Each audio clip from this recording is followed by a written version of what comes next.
Harding. Johnson. Melton. Palermo. Rowe. Begley.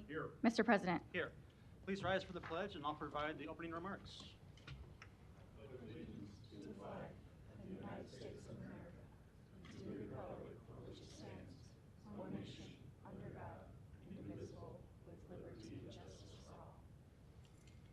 I just remind folks real quick that today is Election Day.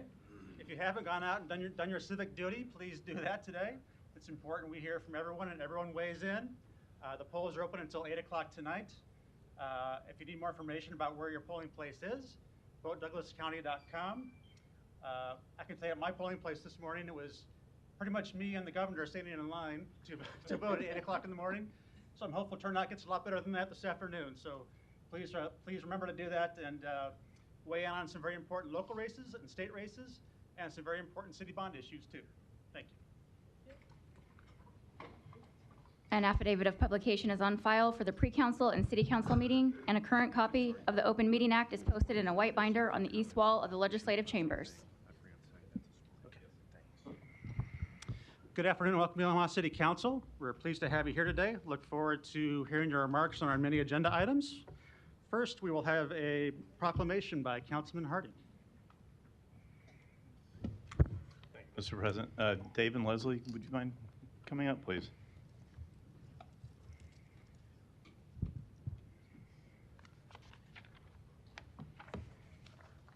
So go ahead and introduce yourselves if you would, and I'm going to read the proclamation. Yeah, I'm Dave Anderson. This is my wife, Leslie. Hi, thanks for being here. So Marion Anderson just recently passed away, and she was a great giver to the city and the state, and actually, as you'll see here in the proclamation I'm going to read, even on a national level too. But so I thought it was fitting that maybe we pay some homage to her and the family, and so I asked this proclamation to be put together. So it reads as follows. Whereas Marion Batty Anderson was born in Lincoln, Nebraska on August 13th, 1928, and graduated from the University of Nebraska with a degree in journalism, was a Phi Beta Kappa honoree and president of Kappa Kappa Gamma sorority, and met her husband, Harold W. Anderson, in 1950, and the couple had 2 children, David and Nancy. And whereas Marion worked for the Lincoln Journal-Star before dedicating herself to volunteer service in her community, being elected in 1984 to the National Board of Governors for the American Red Cross, and then vice chair overseeing the hiring of Elizabeth Dole as the organization's president in 1991, and was named the United Way of the Midland Citizen of the Year in 1994, and honored as the Omaha Arthritis Foundation's Woman of the Year in 1995. And whereas Marion was elected the first woman to chair the University of Nebraska Foundation, helping to raise over $727 million as the co-chair of a volunteer campaign that ran from 1993 through 2000, a board member for local national groups including Doane College, Joslin Art Museum, Mid-American Arts Alliance, and the Public Broadcasting System. And whereas Marion received the Distinguished Nebraska Lander Award from the Nebraska Land Foundation, was named Outstanding Sustainer by the Junior League of Omaha, and along with her husband Harold, was co-chair of Nebraska Shakespeare and co-founder of the Alexis de Tocqueville Society of the United Way. And whereas Marion was most proud of her family and the difference she made in her community, she also made time for her interests, such as baseball, including attending games in every major league stadium, being a voracious reader who loved books and newspapers, and enjoying her pet Cocker Spaniels. Now therefore be it resolved that the City of Omaha officially designates May 10th, 2022 as Marion Anderson Day in Omaha, Nebraska.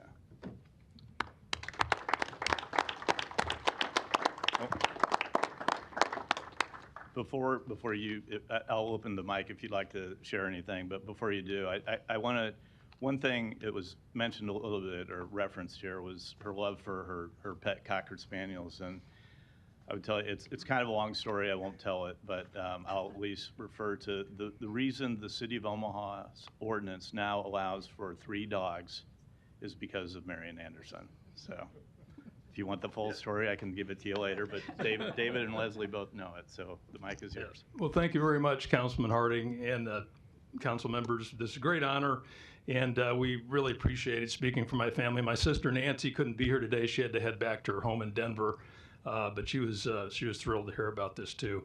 And just to expand on Councilman Harding's remarks about changing the ordinance, this was back in the late 90s, I think, and she had 2 Cocker Spaniels, and she was getting a third, a puppy, and somebody told her, she found out that, well, you could only legally have 2 dogs within the city limits. And her response, typical of her, was, well, I'm going to change the law.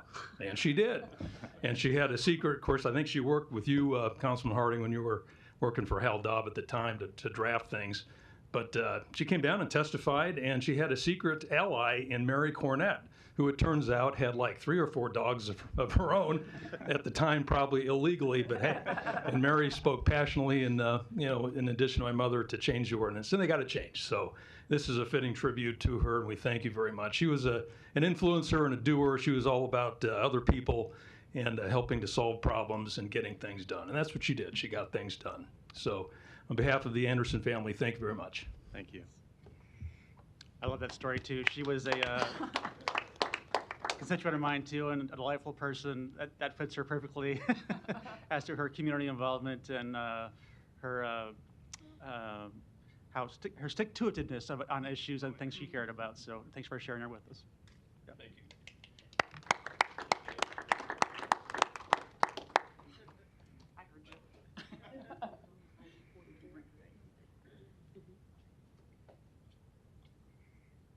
Madam Clerk.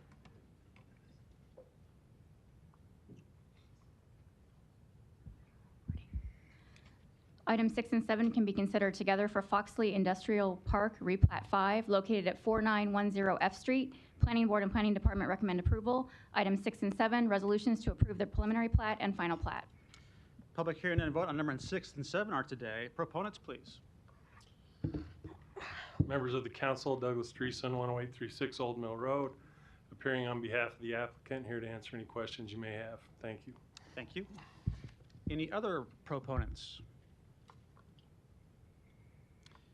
Seeing none, any opponents? I'm going to close public hearing and just note that I don't have the system working correctly in case there's any lights on. I don't know if you can reset what's happening here, or if a council member wants to let me know if their light is on at the moment. Yeah. So it's not enabled at the moment, so maybe we can work on that as the meeting continues. But for the moment, are there any council members that have their lights on? It doesn't look like it. Is there a motion? Roll call. Harding. Yes. Johnson. Yes. Melton. Yes. Palermo. Yes. Rowe. Yes. Bagley. Aye. Mr. President. Yes. Items 6 and 7 are approved, 7-0. Items 8 and 9 can be considered together for Flynn Subdivision 1, located northeast of 66th and Grover Streets. Planning Board and Planning Department recommend approval. B is communications and opposition. Item 8, an ordinance to rezone this property from DR District and GI District to GI District. Item 9, a resolution to approve the final plat. Public hearing and vote on items 8 and 9 are today. Proponents, please. Kyle Timmer, 14012 Giles Road, representing Omni Engineering. As we've talked about in the past, we'd like to upgrade the existing asphalt plant at the Flynn site. To do that, we're going through this rezoning process to meet the existing standards. We want to update it with a state-of-the-art plant and replace a late 60s model facility. As we've talked in the past, I believe there's been ways that we've tried to address some of the concerns of the citizens and other people in the area with regards to traffic and that piece of it. So look forward to answering any other questions you may have. Thank you.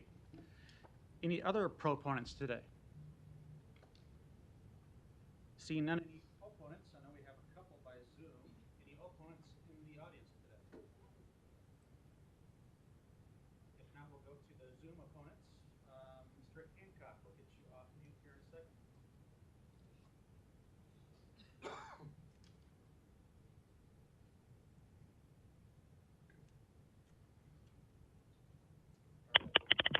Hello?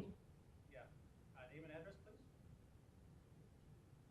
Hello? Is this Mr. Hancock? I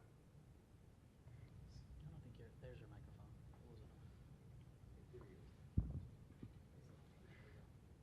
Are you an opponent, sir, to numbers 8 and 9? Hello? All right. Well, it's going to be difficult to have a conversation if he can't hear us.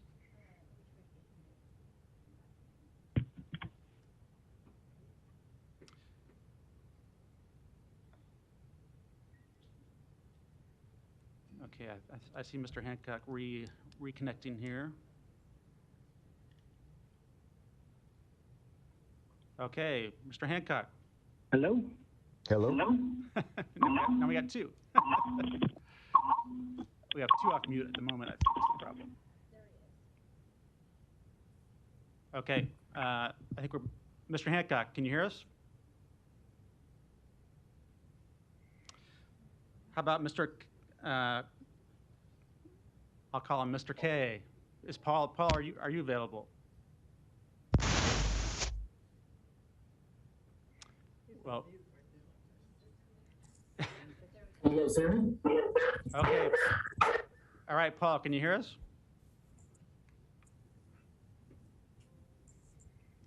Well, Can you hear me now? okay. How about your name and address as an opponent, right?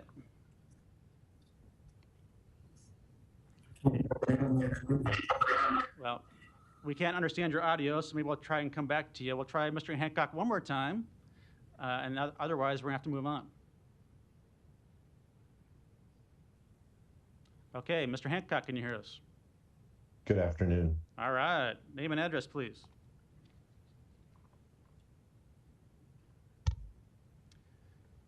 Can you provide your name and address, Mr. Hancock? Okay. Well, I'm not going to close public hearing in case we can get these back. But I do not have a system of lights on right now. If anyone has a question from the council, I do know, and we did receive a letter from Mr. Hancock expressing his concerns, so I'm aware of those concerns and can ask about them. But I'll defer to a council member first if either council members have questions. Mr. Hardy. Right. I'll try to ask some of the questions I think Mr. Hancock had some questions about or some concerns about. I do remember this case at Planning Board a month or so ago, but I'll start with Mr. Fanslow and probably need Mr. Timmer as well to address the traffic issues and the circulation of the trucks. I think that was certainly a concern, as I remember, at Planning Board.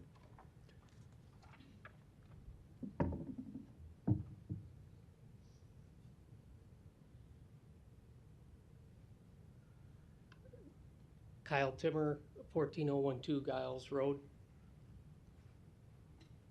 Kyle, there's a little button, you can zoom out on that so we can, yeah, the other way. Thank you. Okay, the existing traffic pattern, as we look at it for setting it up, this would be our ingress as we come into the site. Currently, that's being used both as ingress and egress for the site.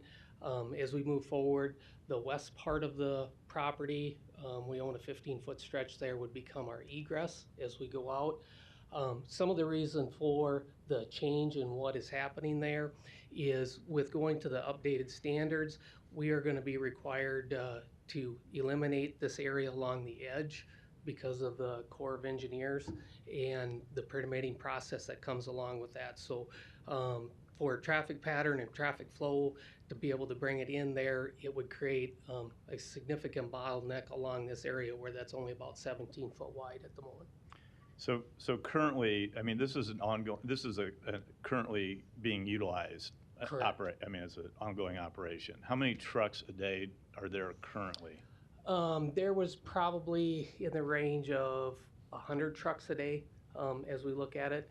And, you know, as we've talked in the past, we would look at that to increase as we move forward because there's going to be adjustments to our other plant sites and structures that are going to eliminate it and make this more our viable, and running a brand new plan is what we want to do because it's the most economical and environmental friendly. Okay, so going off of that last statement, if you could talk a little bit about the difference between what's currently being done on site and the future use or the proposed future use, and how you're addressing some of the concerns from the neighbors as it relates both to sound and maybe odors as well. Okay. Yep.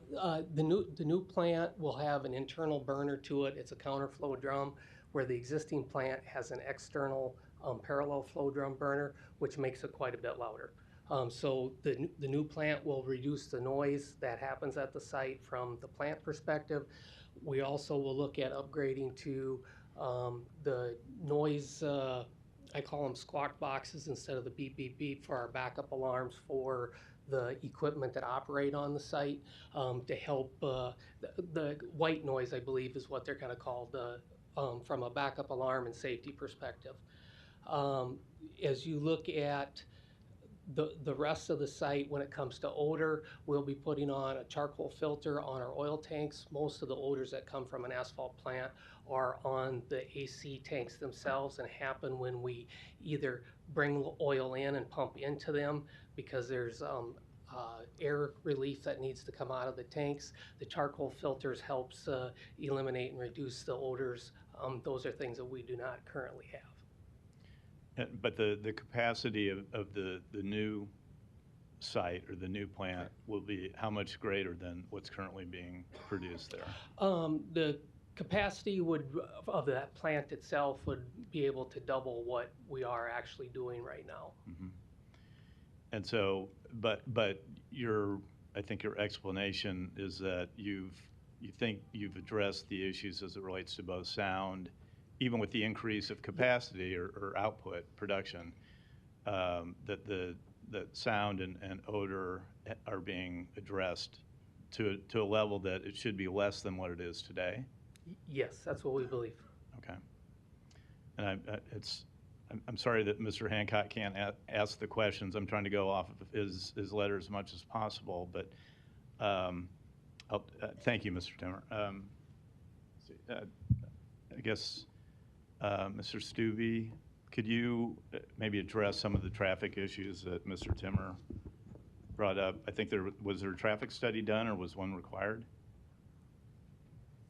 Bob Stubbe, Public Works. I'm looking at Todd Fixler in the back there, and he's indicating to me that... Todd, if you wouldn't mind. Thank you.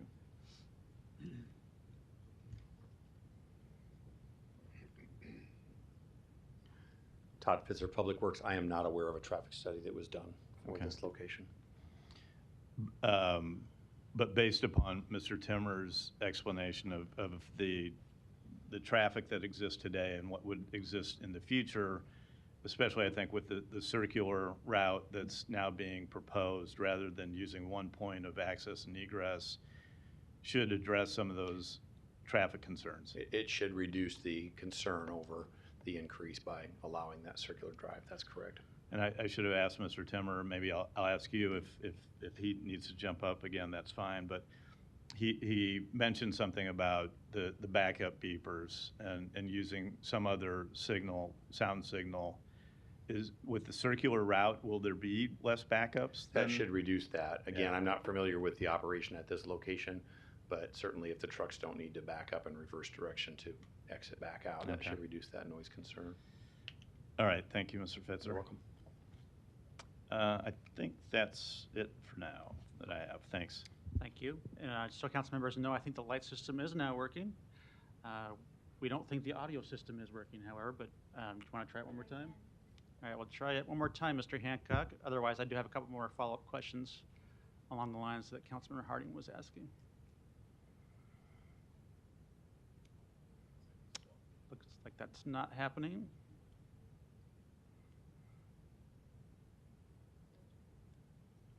Let's try Mr. Kasakavicius.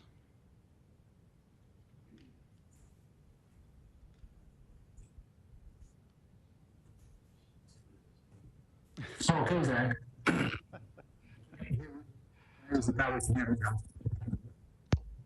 Okay, Paul, can you hear us? All right. So I don't think this is going to work. So I'm going to close public hearing, but I do want to add a couple questions that I know were in addition to what Councilman Harding was fleshing out there for Mr. Hancock. So Mr. Timmer, I think these are for you. So I have seen the site as recently as today, and it is pretty tight there. I do think that what you're proposing to do has a likelihood of making it better and cleaning it up, and especially if you handle the noise and odor situations we were just talking about. But one question that I think still remains is the pure volume. You said it would double your traffic and double your volume, which I presume probably at least doubles, if not more, the traffic. I think 300 trucks is what's been anticipated. And that is really tight in there to get in and out. Can you tell us a little bit about your operational hours and how you see that playing out during the week and on weekends? Kyle Timmer, 14012 Giles Road. As regard to our operational hours, right now during daytime hours, we typically start up around 6 o'clock. People are entering the site and work through probably 5 o'clock. It all depends on the business. As we move forward, since this will become a primary plant for us, we would have to facilitate and do the work as required by contract. So the NDOT, any interstate work is required at night. City of Omaha has major projects that are required to be done at night, and this would be the facility that we would look at doing those out of. So it would all just depend on what jobs we would have. Typically, we don't like to run at night, but when the contract requires it, we have to. So that should help address that. And when we're talking 300 trucks a day, that's probably a very worst case scenario from our standpoint. We don't have anywhere near that, even if we would move other volume into that, but we need the opportunity for us to grow just like Omaha is growing.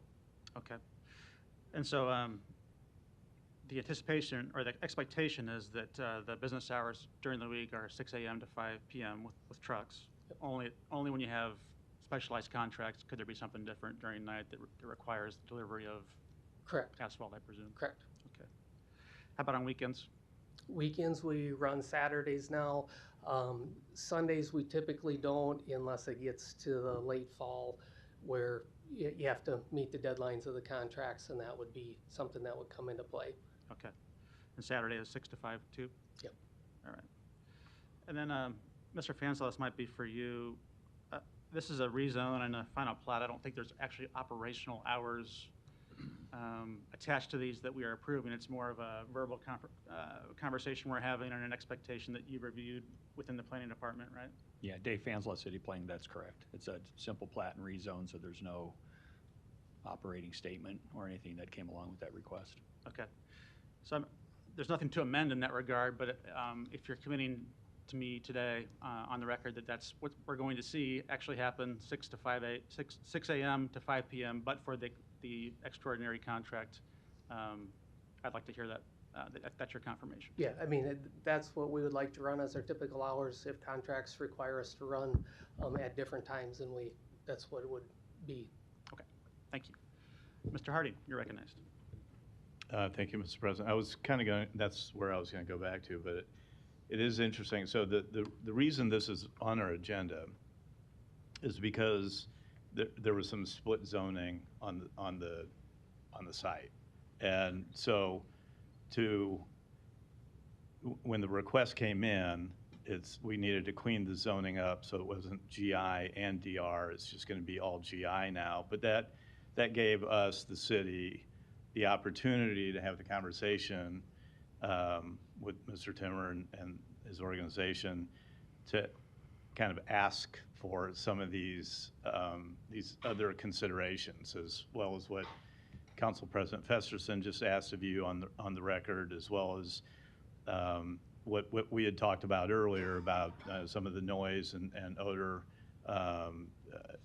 some of those actions that you're going to take to help reduce those, and so that gives us the city the opportunity to make those asks at this point because you had the split zoning and you needed to have one zoning cover the whole parcel. So that's the point I wanted to make as well too. And I'm glad we have some of those commitments on the record. I know it's probably not as much as some of the neighbors might have liked, but I think it's good progress, and we'll make sure that we kind of keep our eye on it. Thank you. Thank you. No further lights. Is there a motion? Motion and a second. Roll call. Harding. Johnson. Melton. Palermo. Yes. Rowe. Bagley. Mr. President, Yes. items 8 and 9 are approved, 6-1. Items 10 through 13 can be considered together for Grove Ridge, located southeast of 192nd and Harney Streets. Planning Board and Planning Department recommend approval. Item 10, an ordinance to rezone this property from AG District to R6 District. Item 11, an ordinance to approve a major amendment to a PUD overlay district. Item 12, a resolution to approve the final plat. Item 13, a resolution to approve the subdivision agreement.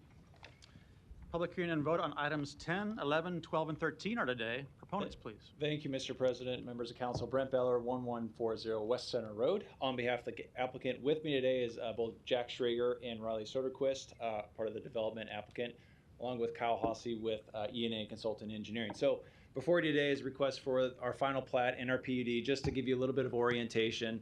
To the west here is 192nd. To the north is Dodge Street. This is just south of the Avenue 1 development, so a lot of development is going to take place here and along the 192nd corridor. But what's being proposed, so here is our final plat, just a 1 acre lot 4 of Grove Ridge, which is an existing subdivision out there. And then our PUD plan, which is proposing 248 market rate apartments, along with just in excess of 400 parking spaces. About 112 of those are covered and inside the buildings. So great addition to this area. We're pretty excited to get going on construction. This obviously comes before you both with Planning Department and Planning Board's recommendation for approval, in addition to Zoning Board of Appeals approval of a waiver of a setback, and that's that 15-foot setback off of Harney Street to our north. So with that, we're here for any questions, and we appreciate your consideration. Thank you. Any other proponents today? Seeing none, any opponents? Public hearing is closed. Ms. Johnson, you're recognized. Hi, Brent, how are you today? I'm good, thank you. Good, just have one question. There was some discussion about ADA accessibility. Has that been addressed? Can you kind of explain that, what's going on with that? Yes, so Brent Beller, 1140 West Center Road. One of the conditions was the addition of that ADA compliant parking. Before we could even be in front of you today, I'm sure Mr. Hossey could speak to it more, but our site plan and our PUR plan that I just showed you had to have that ADA compliant. So planning staff has already approved that, so that condition has been satisfied. Thank you. Thank you. Is there a motion? Second. Roll call. Harding. Johnson. Melton. Palermo. Rowe. Bagley. Mr. President. Yes. Items 10 through 13 are approved, 7-0. Item 14, an ordinance to rezone property located at 8909 Burt Street from R2 District to R5 District. Planning Board and Planning Department recommend approval. B is communication and opposition. Public hearing and vote on number 14 is today. Proponents, please. Seeing none, any opponents? Public hearing is closed. Mr. Fanselaw, I might just ask you one question on this item that's in my district. What we have here is a rezone of a property at 8909 Burt Street, which is arguably a single-family residential, but wants to be a duplex. It already is a duplex, I think, so this is a non-conforming use that we're making conforming. Is that correct? Yeah, Dave Fanselaw, City Planning, that is correct.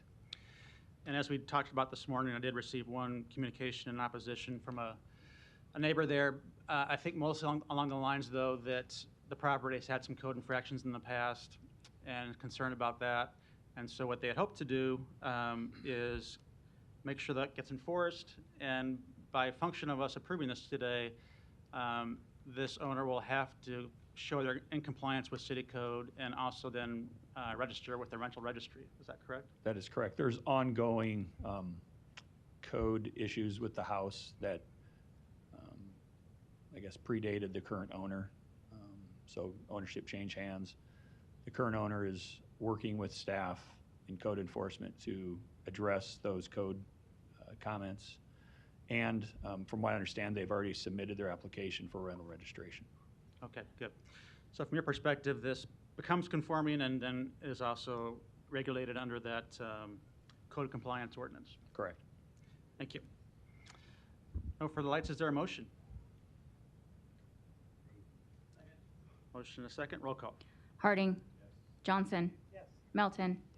Palermo. Rowe. Bagley. Mr. President. Yes. Item 14 is approved, 7-0. Item 15, a resolution to approve a special use permit to allow small group living in the R435 district located at 3316 North 45th Street. Planning Board and Planning Department recommend approval. Public hearing and vote on number 15 is today. Proponents, please.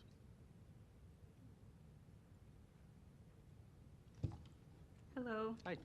I'm Shaquita Crawford. I currently reside at 5725 North 50th Street, and I'm representing Grace 365, resident at 3316 North 45th Street. Great. Here to answer questions? Yes, I'm here to answer any questions you might have. Okay, thank you. Any other proponents here today for number 15?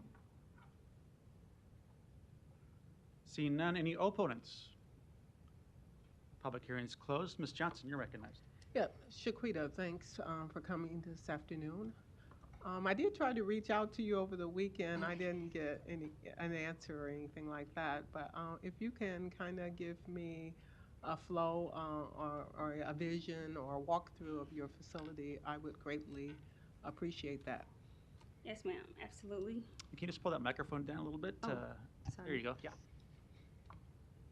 So Grace 365 is a private faith-based transitional home. We work towards women that's leaving a correctional facility to restore them back to independent living by providing resources and centers and tools that they can use to help prevent recidivism. Okay, yeah, I had an opportunity to look through the attachment with most of the information there. How long have you been providing that service there at that facility? We just started, so we don't have any residents in our home right now. I'm working with also RISE and a couple other community programs for when the women get out to help them restore back into the independent living. So can you tell me a little bit about your work experience? Yes, so I'm IT, and on the side I coach for the Ivy League. I work with little girls, and so the program that we currently do is basketball training for the youth. And when these little girls come in, they have low self-esteem. So it becomes more than just basketball.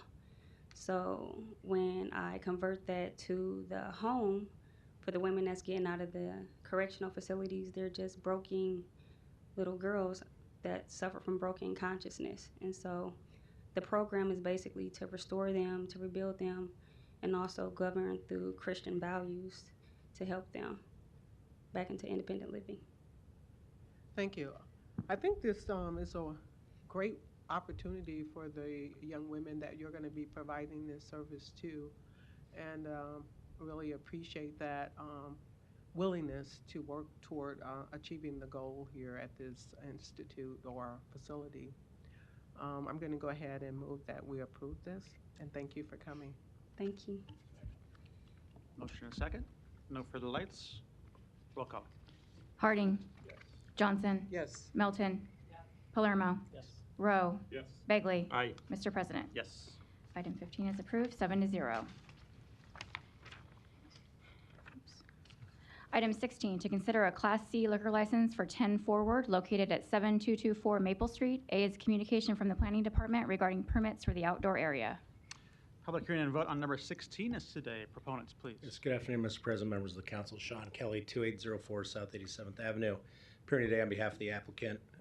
Those recommendations from the planning department are acceptable to the applicant. Happy to answer any questions. Thank you. Any other proponents today?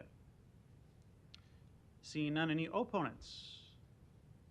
Public hearing's closed. Sean, I might just ask you a question. Sure. This is in my district. I believe this is the former Benson Plant Rescue Building, right? It is. And so we'll be having a new bar or lounge? Yep, Or? so it'll be bar, owner operated, probably not even a Sunday through Saturday opening, more event driven as opposed to a day-to-day operation. Okay, yeah, great. Thanks for being here. Yep. Is there a motion? Second, roll call. Harding. Johnson. Melton. Palermo. Rowe. Bagley. Mr. President. Yes. Item 16 is approved, 7-0. Item 17, to consider a Class C liquor license for Cops located at 2829 South 181st Street. Public hearing and vote on number 17 is today. Proponents, please. Hello, Chris Kopp, 21904 Martha Street. I'm here to answer any questions. Great, thank you. Any other proponents today? Seeing none, any opponents? Public hearing's closed. Motion and a second, roll call. Harding. Johnson. Melton. Palermo. Rowe. Bagley. Mr. President. Yes. Item 17 is approved, 7-0.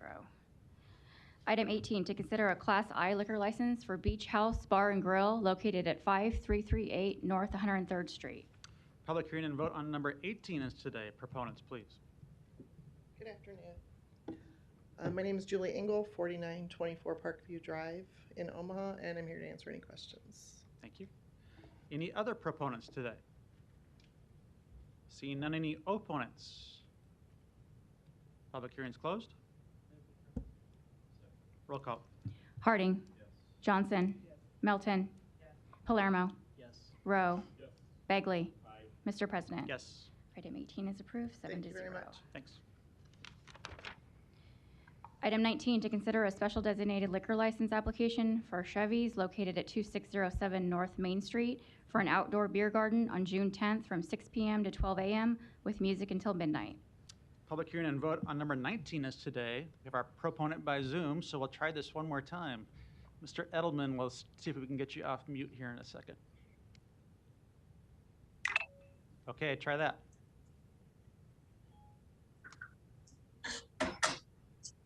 Name and address for the record? Okay, I don't think that's working either.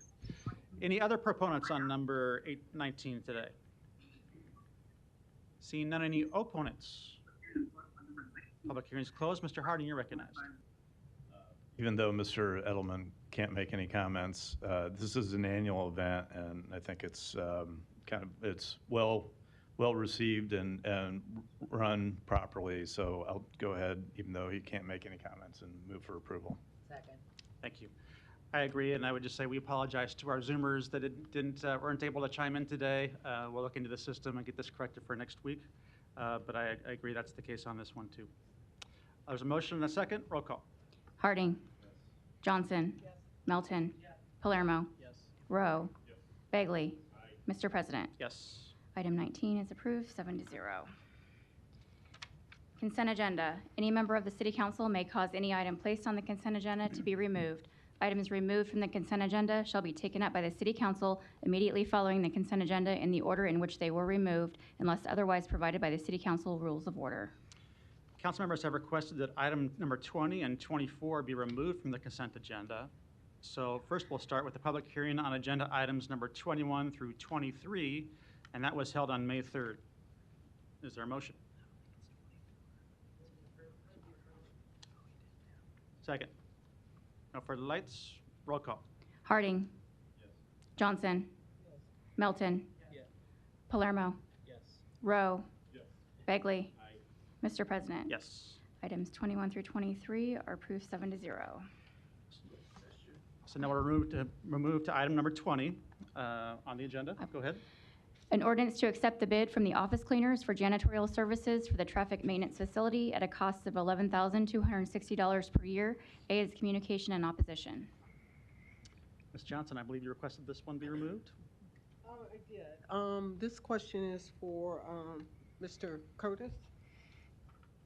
I looked at the attachment and I didn't find any information regarding senior trips.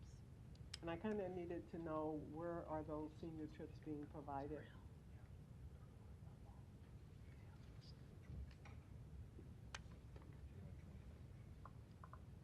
Steve Curtis, City Finance. Senior program field trips. And oh, okay. Thank you. Number 20. On number 20, I'm sorry, Mr. Curtis, I'll save my questions for 24. So on number 20, I had some questions earlier in our pre-council, and that folks were going to get me the information, and that was from Public Works. One of my questions was, how many times a month did the previous service provider provide a service to that building on a month-to-month basis? I'm Ned Tramp. I'm the city traffic maintenance engineer at the city's facility at 4303 South 50th Street. Yeah, so we basically get it cleaned Monday through Friday. So there were five days a week, yes, Monday through Friday? Without holidays. Okay. Yes. So, thank you for that. Yep. Appreciate that. Okay. So, I guess my next question would be, the current bid is for a service that, oh, thank you, sir. The current bid that was accepted was for 12 days per month. So we're going to reduce the amount of cleaning from 20 days to 12. And is that sufficient?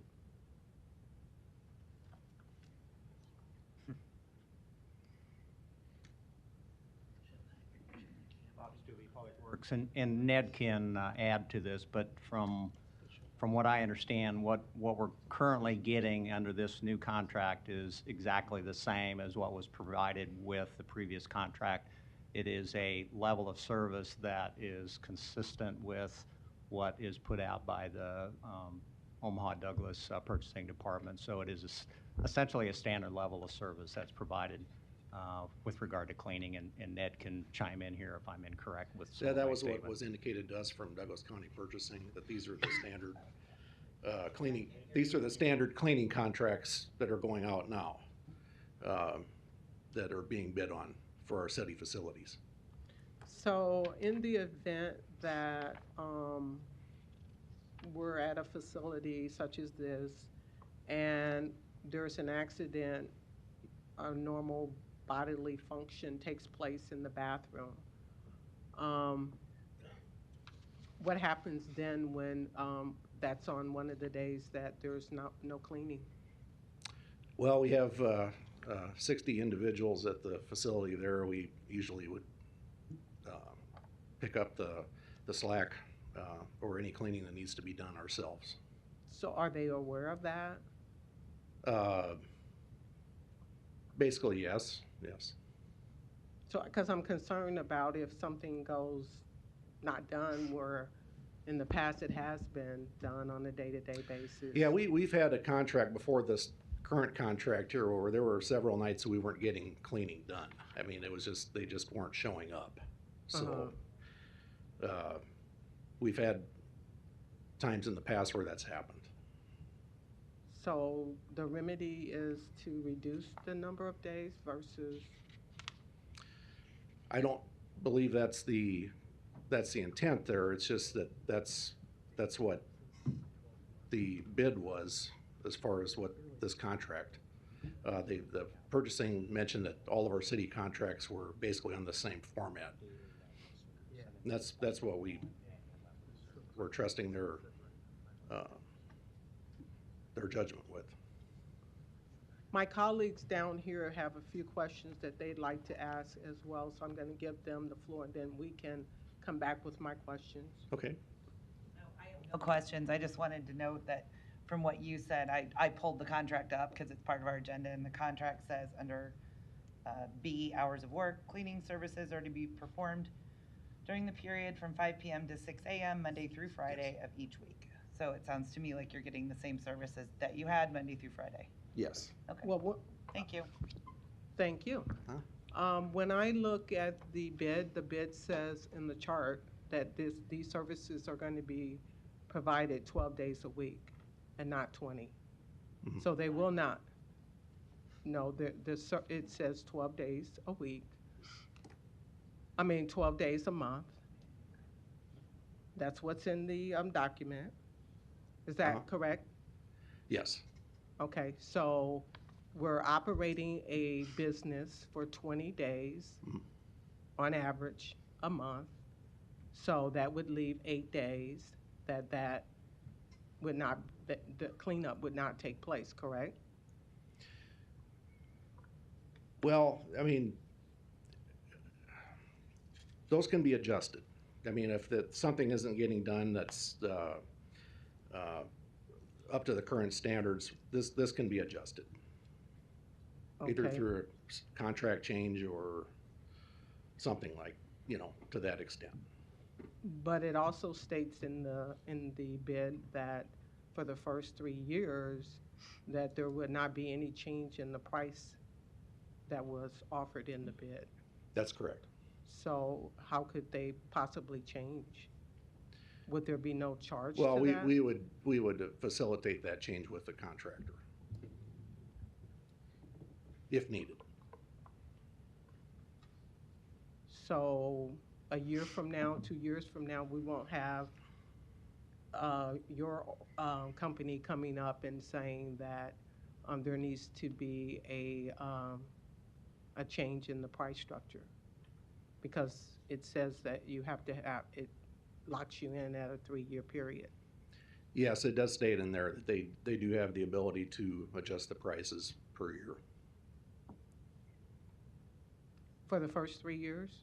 After the first three, the first 3-year period. Okay, And then so there was an option for extend it for a 2-year period after that. And then that's when the price increase could be.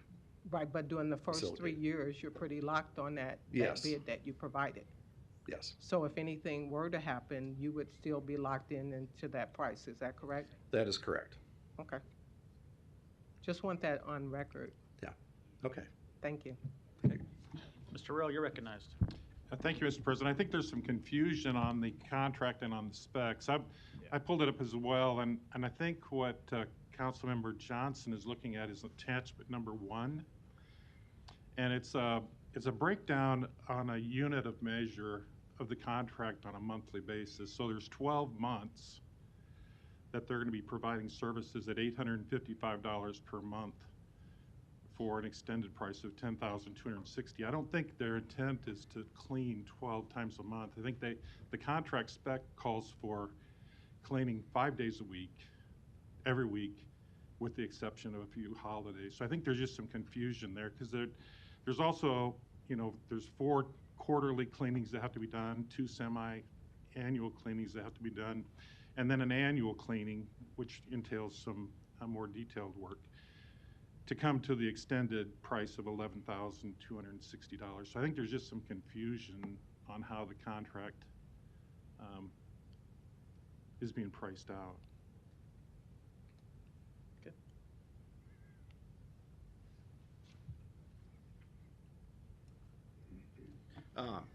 Well, like I said previously, the Douglas County Purchasing, who facilitates our cleaning contracts, they said that was the standard format for our facility cleaning contracts, is whatever the quantities were shown in the bid form. All set, Mr. Rowe? Okay, Ms. Melton, you're recognized.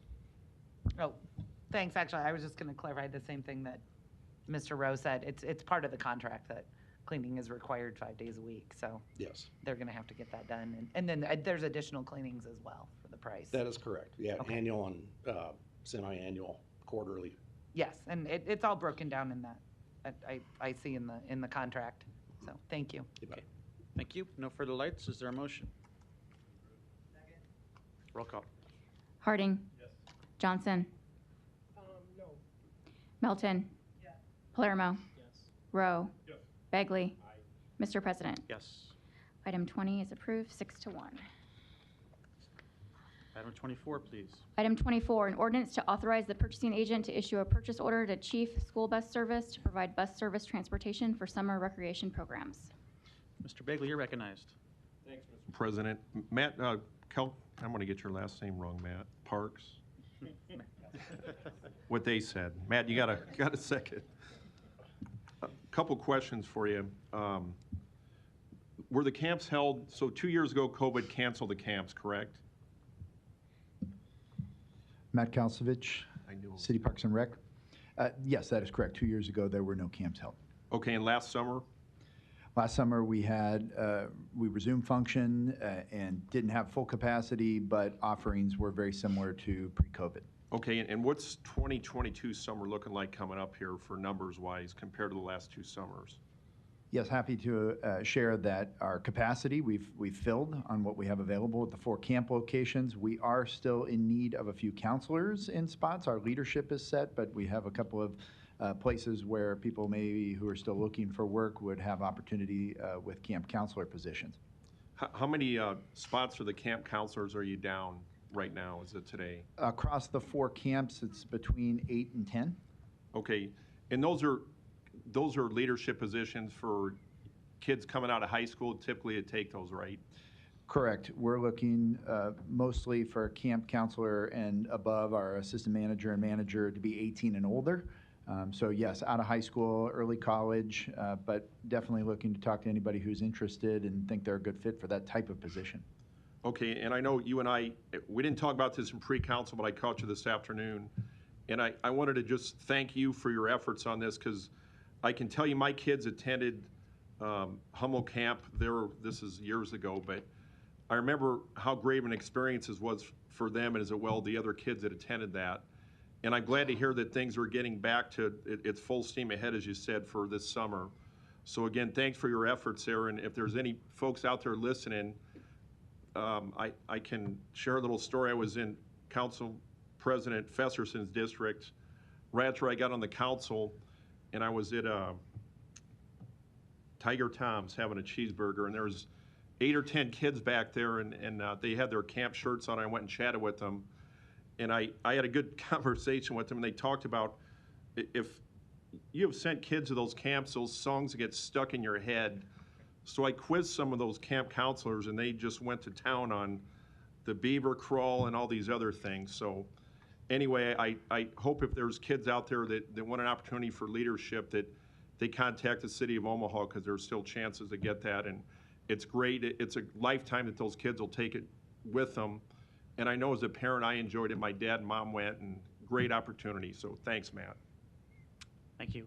And I agree, these are hugely popular camps for all of our constituents and families, so glad to see them back up to capacity. And that we have now started to address the staffing concern around them with some job fairs and some other things. And I think we've also made progress on our lifeguard situation in that respect too, haven't we, Mr. Kalsovich? Matt Kalsovich, City Parks and Rec. Yes, we are approaching the number that we were aiming for as far as providing what we said we believed we could as part of this season. We are in need of a few more, but on this day we can operate as we projected, but definitely open to people who are still looking for an opportunity. And that would be for them to check out parks.cityofomaha.org. We would have all our job openings listed there for them to access. Excellent. And so the potential to have all of our pools fully opened if in fact we can work to get fully staffed, correct?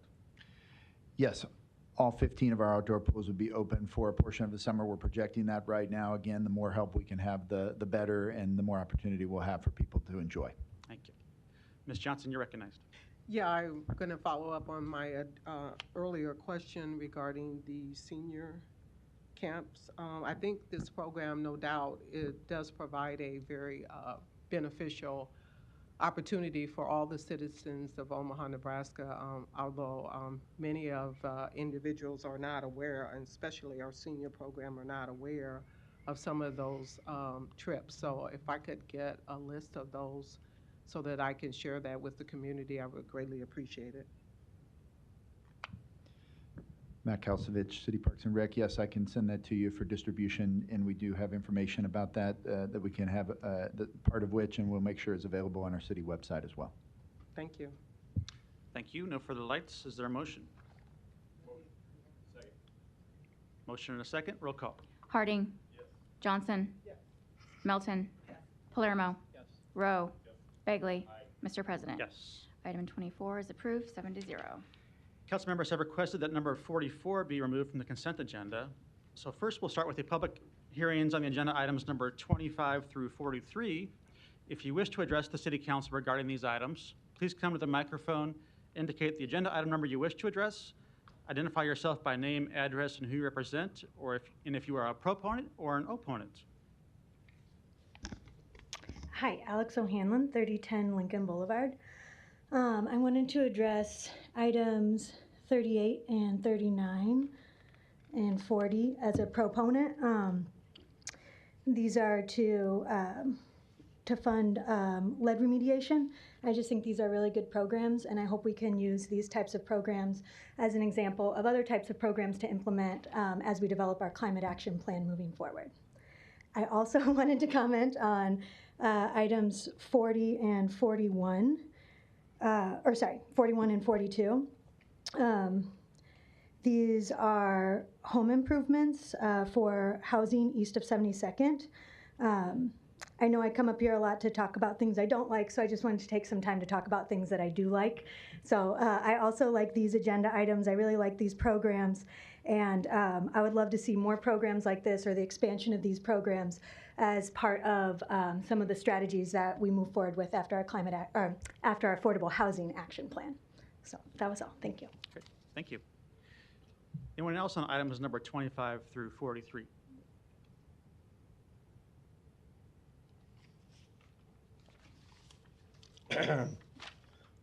Larry Store, 5015 Lafayette Avenue, Omaha 68132.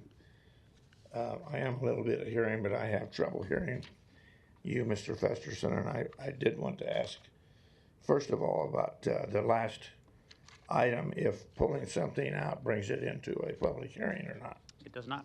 Okay. I got to look at my notes here.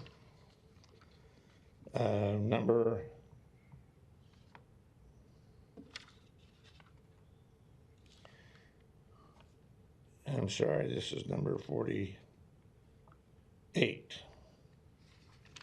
So we're not to 48 yet. We're on items 25 through 43. All right. Okay, thank you. Any other testifiers on these items? Please come down.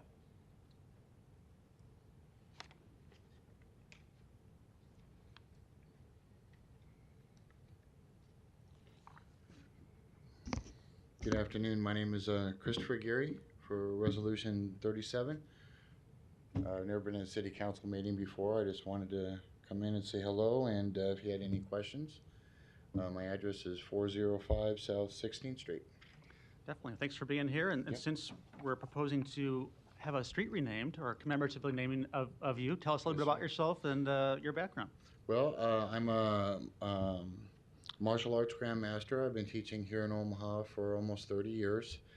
I became the youngest martial art grandmaster to be promoted in the United States of America and second in the world. I also have a 6-degree black belt and 2 other styles. Karazempo Goshin Zetsu, which is a Hawaiian form of Kempo, and Tenchi Goju Kai, which is a Goju-ryu from Okinawa. I'm a Marine Corps veteran, and I volunteered a lot of my time to help disabled people defend themselves and disadvantaged children. Thank you, and thanks for your service to our country. Yeah. I'll ask for any other proponents or opponents on these items. I don't see any, so I'm going to close public hearing and recognize Councilmember Bagley, who I think probably wants to speak to this street renaming. Go ahead. Thanks.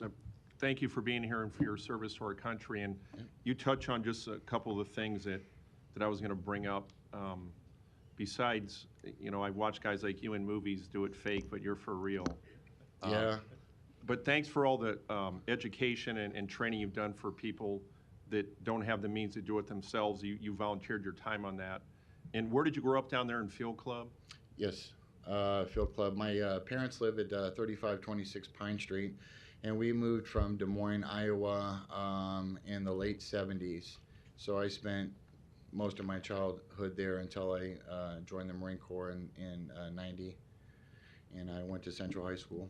Okay, well, and Council President Fesserson's a fellow alumnus here, so got a shout out to the Eagles, I guess. I'll steal his thunder. I'll vote yes for sure now. Yeah, see, had him at that. But thanks for what you do and all the service for years you've done to the community. It's a great thing, helping people with self-defense and self-confidence, and I will gladly support this today. Thanks for being here. Well, thank you. I appreciate it. Thank you for your time. Thank you. Thank you. Is there a motion for items 25 through 43? Roll call. Harding. Johnson. Melton. Palermo. Rowe. Bagley. Mr. President. Yes. Items 25 through 43 are approved 7-0. Item 44, a resolution to approve the appointment of Nicole Wilson as an alternate position member of the City of Omaha Personnel Board to serve a term of 5 years, commencing May 10th, 2022, and expiring on May 2nd, 2027. Public hearing on number 44 is today. Are there any proponents?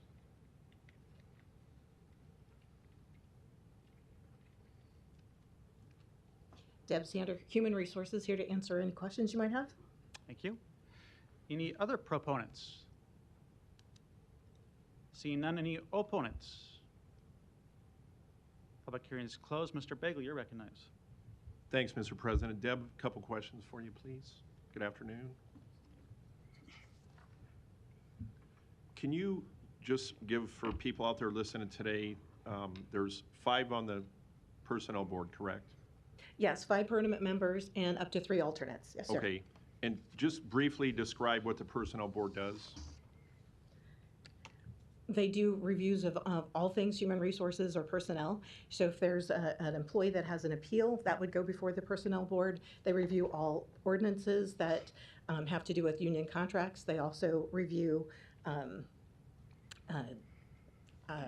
any policies that come before, the human resources policies that could come before the board as well. And they make recommendations on higher above the minimums, approvals for 2-step increases, things of that nature. Okay, and they meet if I'm...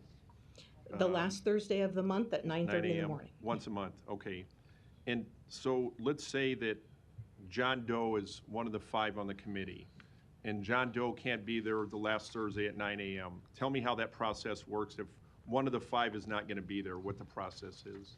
Correct. If they notify us ahead of time, then we look to our alternates and we call our alternates and ask if they are available to attend the meeting in their place. Okay, and does it happen the day before, or is it just hit and miss on when if somebody It's very can be hit and there? miss. Unfortunately, due to COVID the last couple of years, there's been a lot of times when we've had last minute notifications because if someone was just exposed to COVID or just learned of that, then they wouldn't be able to attend. And we may not have 24 hours to be able to call an alternate or contact an alternate. Okay, and oftentimes before the Personnel Committee, is it fair to say that we're talking about somebody's livelihood that is being questioned or being discussed here? Absolutely, yes. Okay.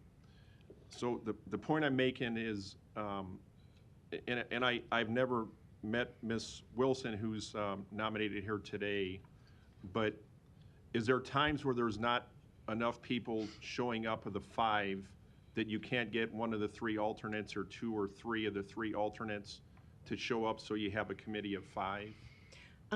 Yes, we've had individuals, alternates show up when we've been notified and have contacted them. So we try to get 5. We have a quorum at 3. So we try to make sure that we always have a full board if at all possible. Okay, and if, I believe there was one instance where there was only 3 that was on the committee that day that heard an issue that was before them, is that right? Correct. And it was a 2-to-1 vote, so what happens then?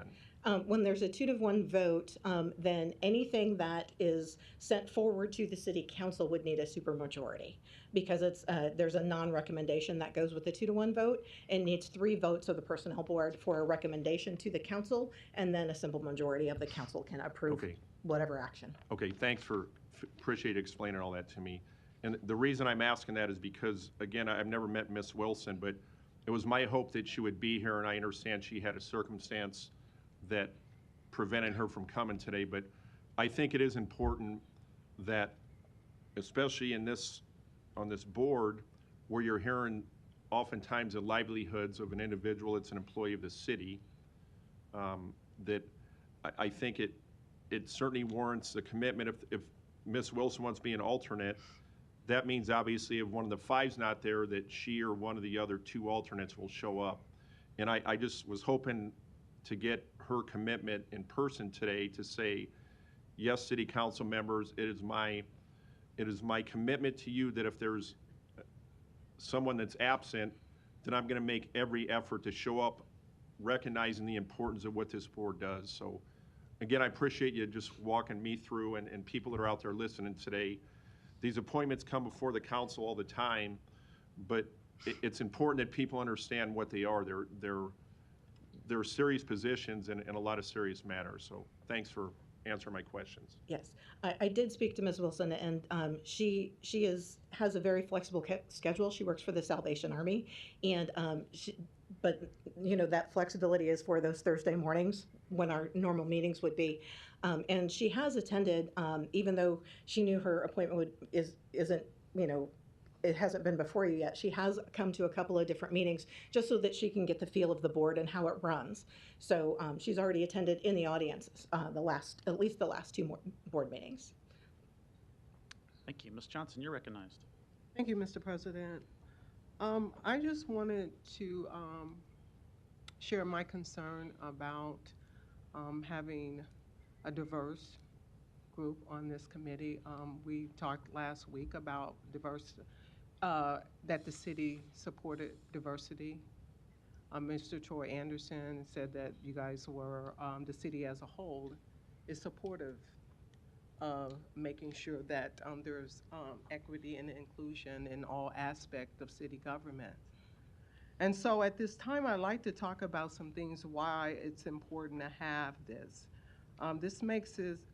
We make assumptions, just everyday life assumptions, without any proof of why we do what we do, but we have certain biases. Me as an individual, I already make an assumption when I see someone come in the room, already see certain things that I just have in my head, just like everyone else. So these are reasons why we need different makeups on these boards.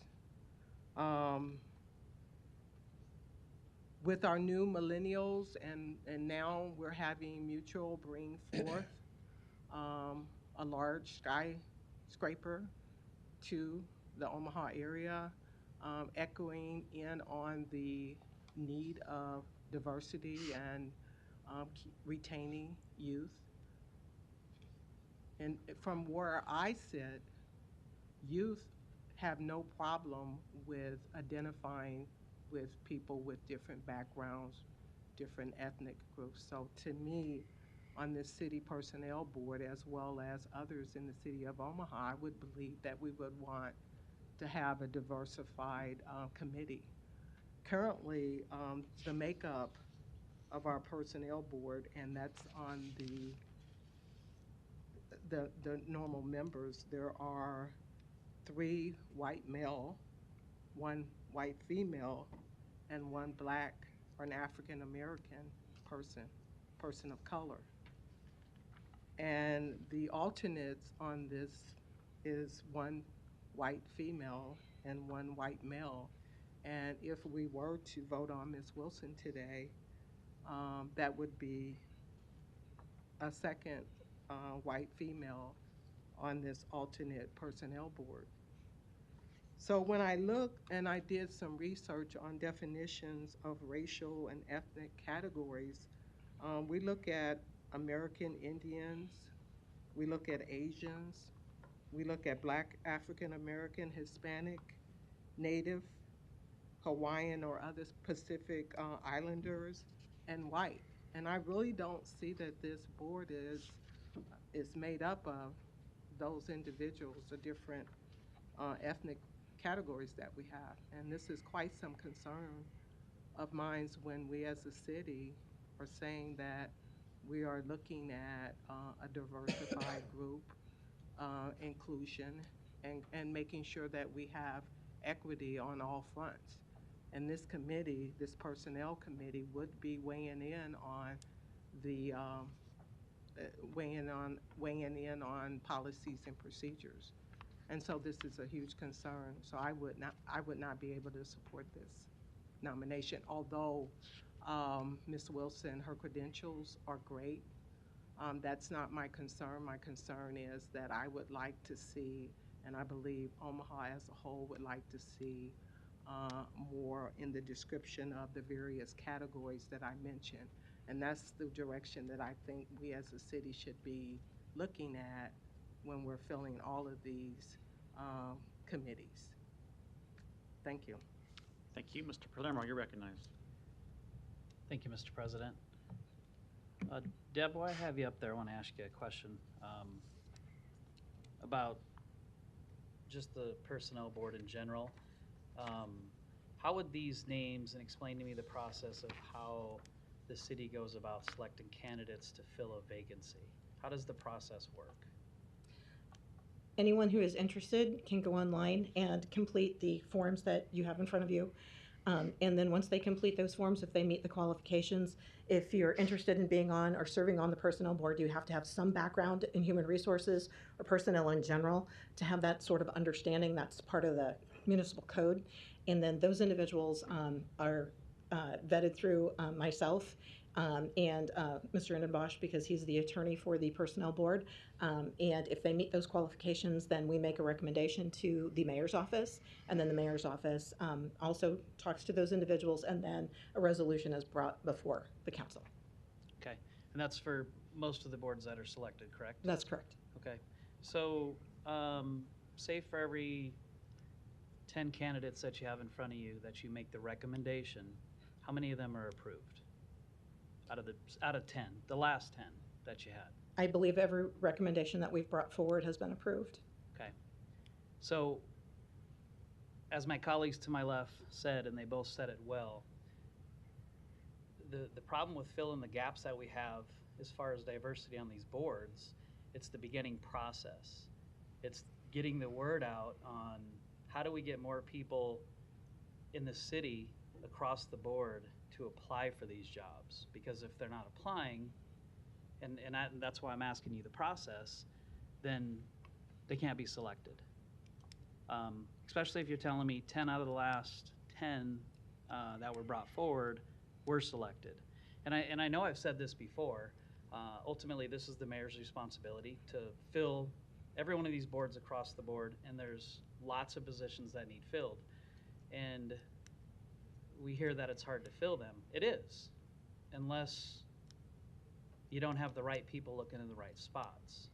And then it becomes easier to fill these spots, because this is just one part of it, making up a diverse board, even with the personnel board, but it's across the city, it's the same way.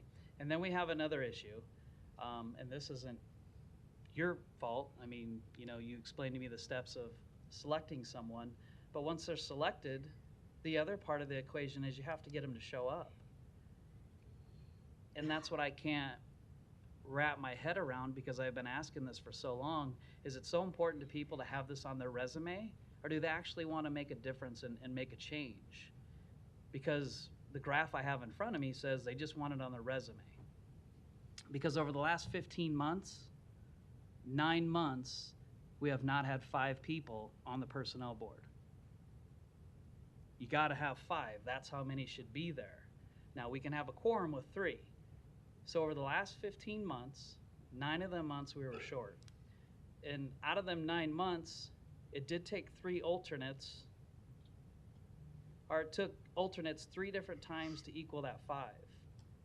And only 4 times out of the past 15 months has been an alternate been available. these are important decisions that come to us for final approval, as we've already heard. So it isn't like we've flipped a switch and all of a sudden we're questioning all the mayor's picks, but we can't dismiss the facts we have in front of us. 15 months, 9 times we've been short. So ask yourself, these selections that are being made, one, we need to do a better job of reaching out throughout the city. 2, is once they're selected, we want to see them in front of us to say, hey, do you know what this commitment is? Do you know how important this is to the employees of the city of Omaha, at least for the personnel board opening? And that's not your fault, but maybe as you move forward selecting these people, and I'm sure you asked that question, really, really hammer down, hey, do you understand that you have to be here?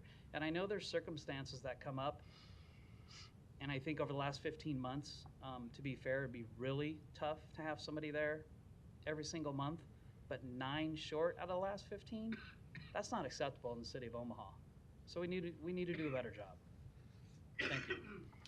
Thank you. Ms. Melton, you're recognized. Thank you. And I just want to note, we haven't done 10 out of 10 because I think at least in the last year or so for mayoral appointments, I can think of one denial, and that was our former council member, Ben Gray. He was the one that we denied as one of the mayoral picks. This council denied Mr. Gray, who is a diverse candidate who would have been excellent. So we don't necessarily approve all of the mayor's picks. So I look at Miss Wilson's resume. I guess I don't look at anybody's race. I look at people's qualifications, and I do think that Miss Wilson, considering there's only one female that's actually on the active board, her professional experience working for the Salvation Army, she has her PhD. She worked at Boys Town from 2013 to 2021, and then she started with the Salvation Army. She's been an assistant academic dean and instructor, counting supervisor. Her education includes crisis prevention, nonviolent crisis intervention certification, mental health, first aid certification. She has a Salvation Army caseworker certification, Boys Town Family Home program consultant, Peel the Onion hiring interview method. I'm not sure what that is, but it sounds very interesting. Signs of abuse training, human trafficking training. She has the understanding the lived experiences of frontline human services employees. She wrote this dissertation, and it was entitled A Phenomenal Study on Supervisory Support. So obviously that goes right into human services, HR experience is what we want for this personnel board. So we need to make sure that we have people on this board that have that kind of knowledge, either legal knowledge or experience in human resources. It looks like she was a trustee for Boys Town Village. She was a Human Services Advisory Board member for Metro Community College. She was also a foster parent and an educator for junior achievement. So I just think that I've never met Dr. Miller, or I'm sorry, Dr. Wilson, but I look at people's resumes, experiences, and what they can bring to the boards and just their willingness to commit. I understand showing up to every meeting is important. Obviously, those of us here at City Council, I think we've all missed at least one meeting. We may not have wanted to, but especially with COVID, I think sometimes you get quarantined over the last 2 years, so you can't necessarily make every meeting. But I also want to note that the current diversity of our personnel board, I think Mr. McPherson is an excellent candidate. He's done a great job, is a great pick for the personnel board. Megan Shoup is under the age of 30, and that's pretty rare that we have somebody that young on the personnel board, but she also had the qualifications and the experience to be on the board. So I really like some of the board that we have now, I think has been a very good board. I would like to note, we just got passed out I don't know where it came from, but we got some pamphlet, and there's a picture of of Mr. Pedersen, but I just want to note that's not him. And so I do think, though, that the people that we have on the board do have extensive credentials and qualifications. And the Personnel Board, in my opinion, is one of the most important boards we have in the city because of what they do. And so I care about having qualified members of our community be put on a board such as Personnel Board, our Planning Board, some of those where you really need qualifications and experience. And so I think we do have some good people on our current Personnel Board, and I appreciate your efforts in getting those people on there. Thank you. Thank you. Mr. Harding, you're recognized.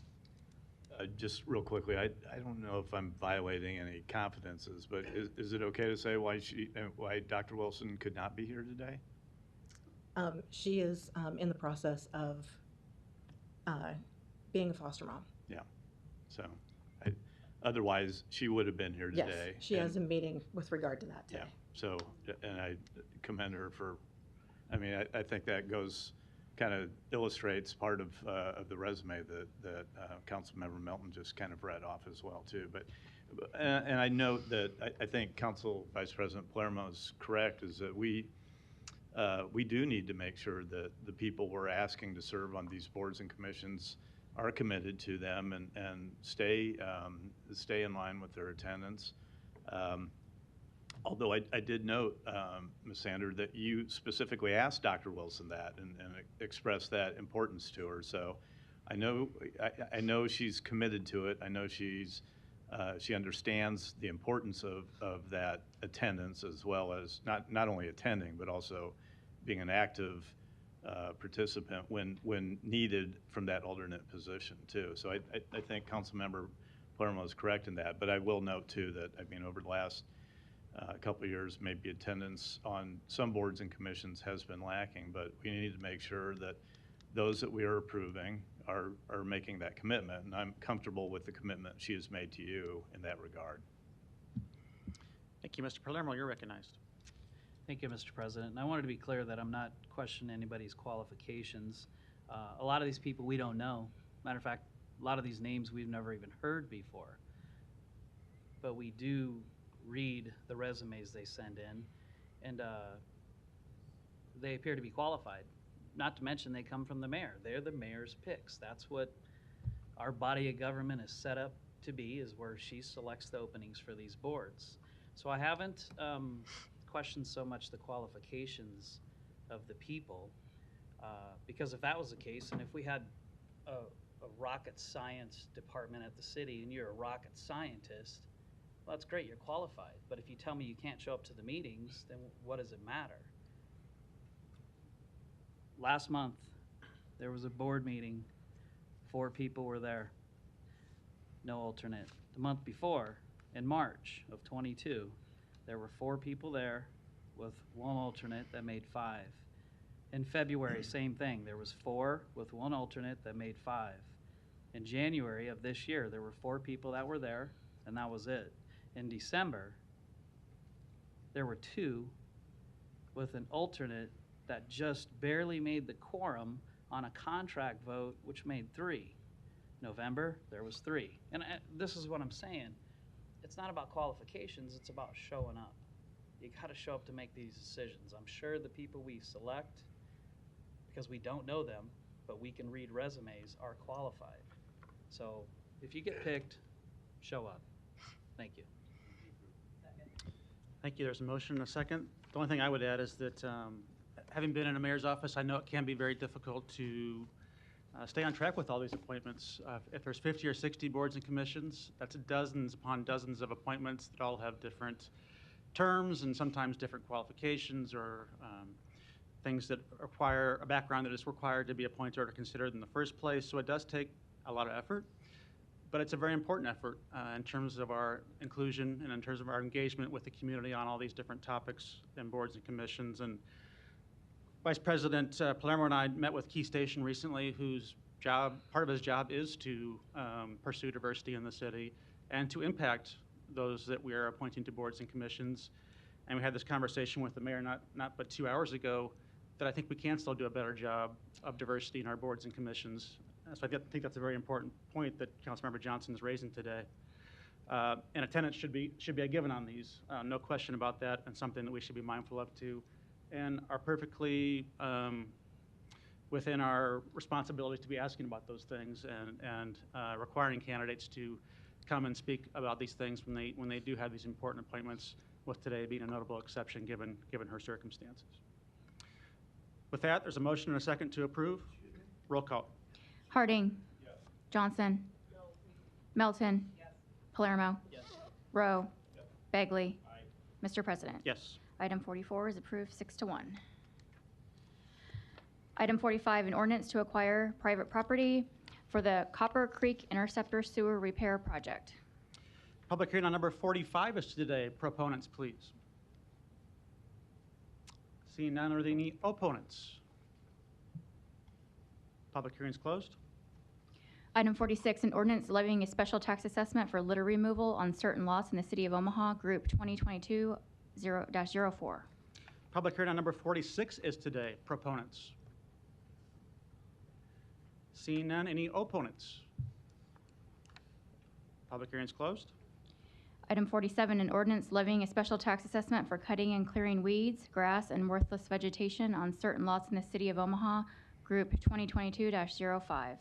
Public hearing on number 47 is today. Proponents, please.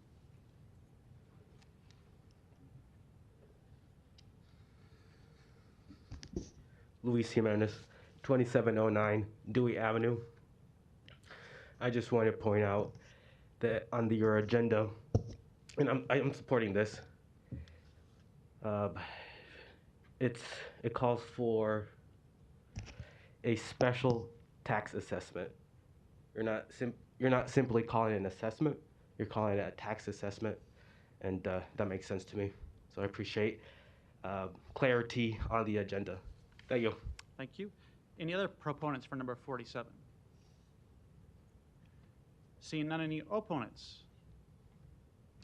Public hearing is closed. Item 48, an ordinance to approve the redevelopment agreement for Mutual of Omaha located at 215 South 15th Street and additional property generally located between 13th and 14th Streets and Farnham and Harney Streets in an amount up to $68,614,696. The public hearing on number 48 is today. We'll start with proponents, and we've asked representatives of the development and also the mayor's office to give a brief overview of what's being proposed here today, given its complexity. Okay.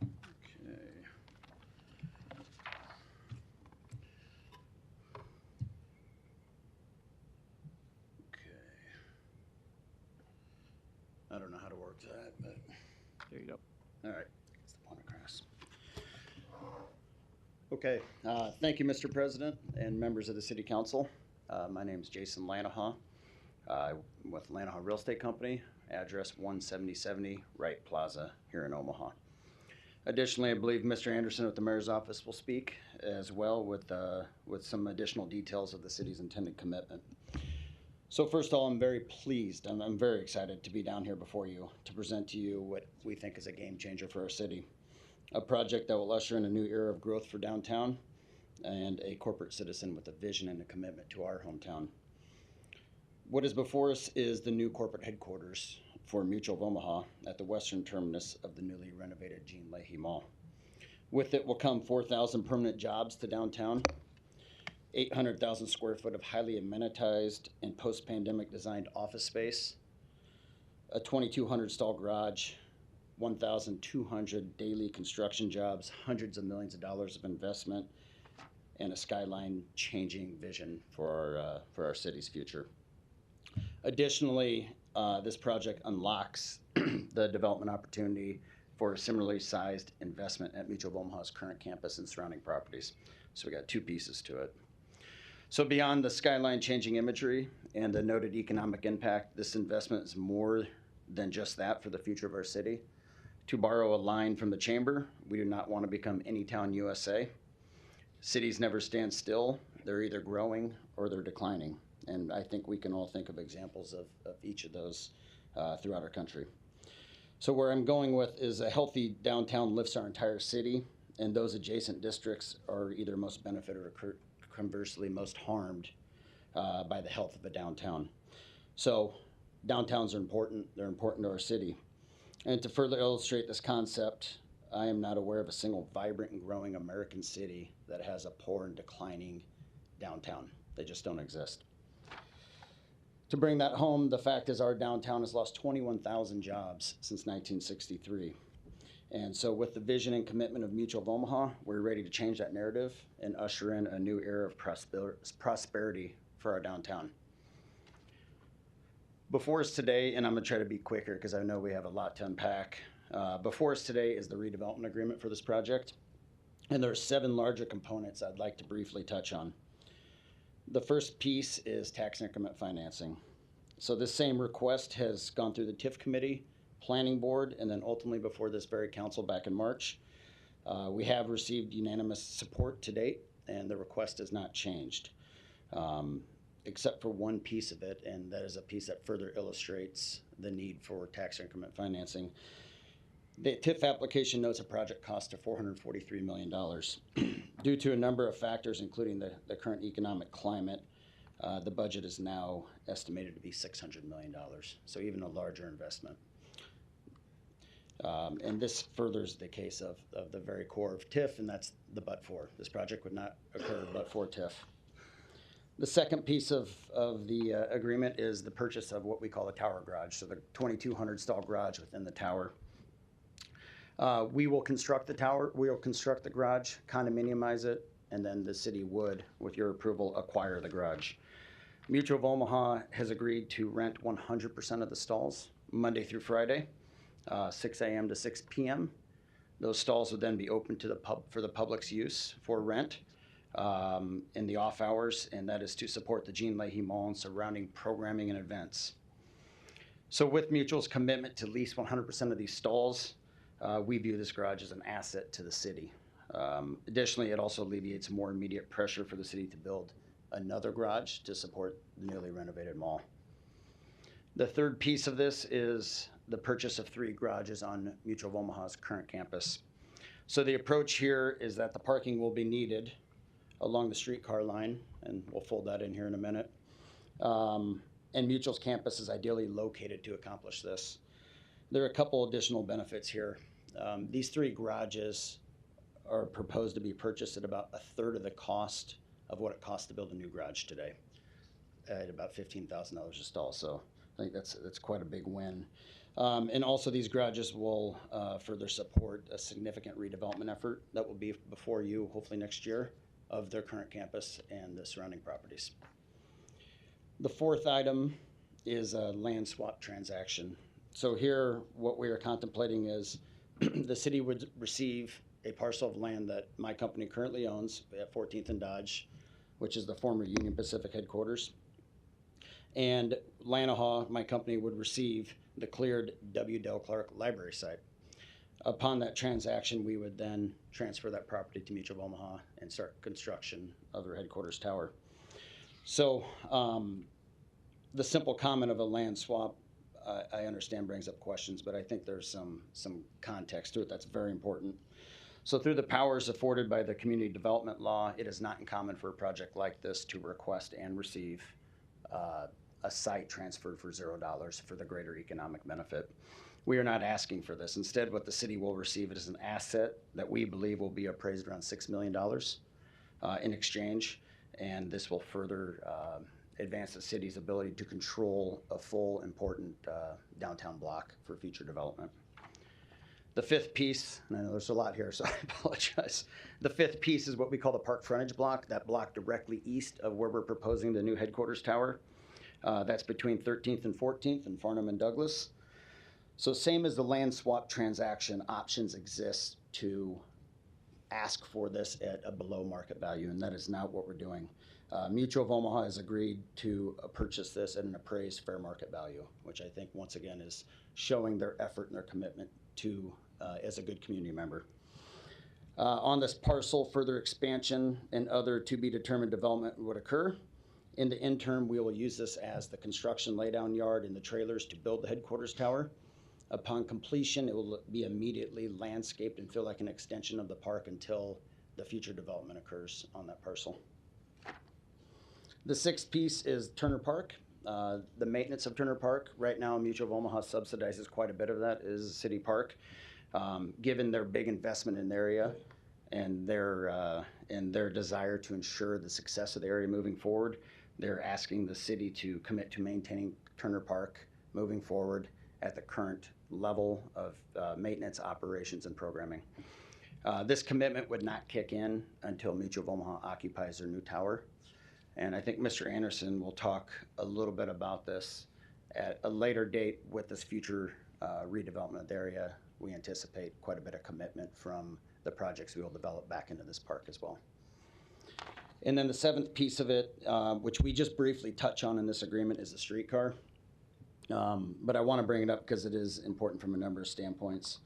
So the redevelopment agreement simply states the city will make good faith efforts to pursue the construction and operation of the streetcar. But what I wanted to make note of how important it is that this project does not occur without the streetcar, and there are a number of reasons why. There are very tangible, straightforward reasons, such as 4,000 employees that work in the tower and 2,200 parking stalls. There's also another very tangible piece of it, is that this unlocks the value and the velocity of the development of their current campus and surrounding properties. But also less tangible is Mutual of Omaha is committing to a modern headquarters tower for one reason, that is to bring people together and to attract talent. They believe a big piece of that talent attraction is having some modern transportation where they can attract the young talent that want to live on the line, that want to eat the restaurants, entertainment, go to work on that line. So we believe that's a very important piece of it. We also believe it's vital if we're going to compete to bring other companies to our city and to other talent to our city. So that is the streetcar piece of it. At a later date, you will hear the idea that the streetcar will spur further development and that it makes sense. And I submit to you two exhibits here. Exhibit A, figurative exhibits. Exhibit A, a $600 million downtown headquarters tower that will occur at the streetcar, and another, what we estimate, $400 million of redevelopment on Mutual's campus, all spurred by the streetcar. So in closing, I want to thank you for your time, your leadership for the city. I know I've taken up a lot of everyone's time here in the past few months, and I appreciate it. We obviously respectfully ask for your support at next week's vote, and I'll stay around, and obviously I'm happy to answer any questions you may have. Thank you. Thank you. Mr. Anderson. Thank you, Mr. President, members of the council. Kevin Anderson, Mayor's Office, Deputy Chief of Staff. Mr. Lanahaw did a good job kind of layering the elements of this redevelopment agreement or the dominoes that need to be put in place to make this project happen through a series of transactions, but also a series of commitments both by Mutual of Omaha, Lanahaw Real Estate, and the City of Omaha. So I'd like to give a little bit of a kind of the city's perspective on some of those deals. First and foremost being the proposal for a land swap. Mr. Lanahaw did a good job kind of summarizing what that entails from the community development law perspective, but ultimately what the public benefit is that the city does not operate real estate as a for-profit entity or in that nature. What this does is enable the most public benefit out of this level of transaction through a swap, and that the city will be able to further the development of another important downtown block according to the priorities that come out of stakeholder engagement, community engagement, that sort of process that will allow us to determine the best and highest use for that site, and that which furthers the continuation of downtown development and our focus on the urban core.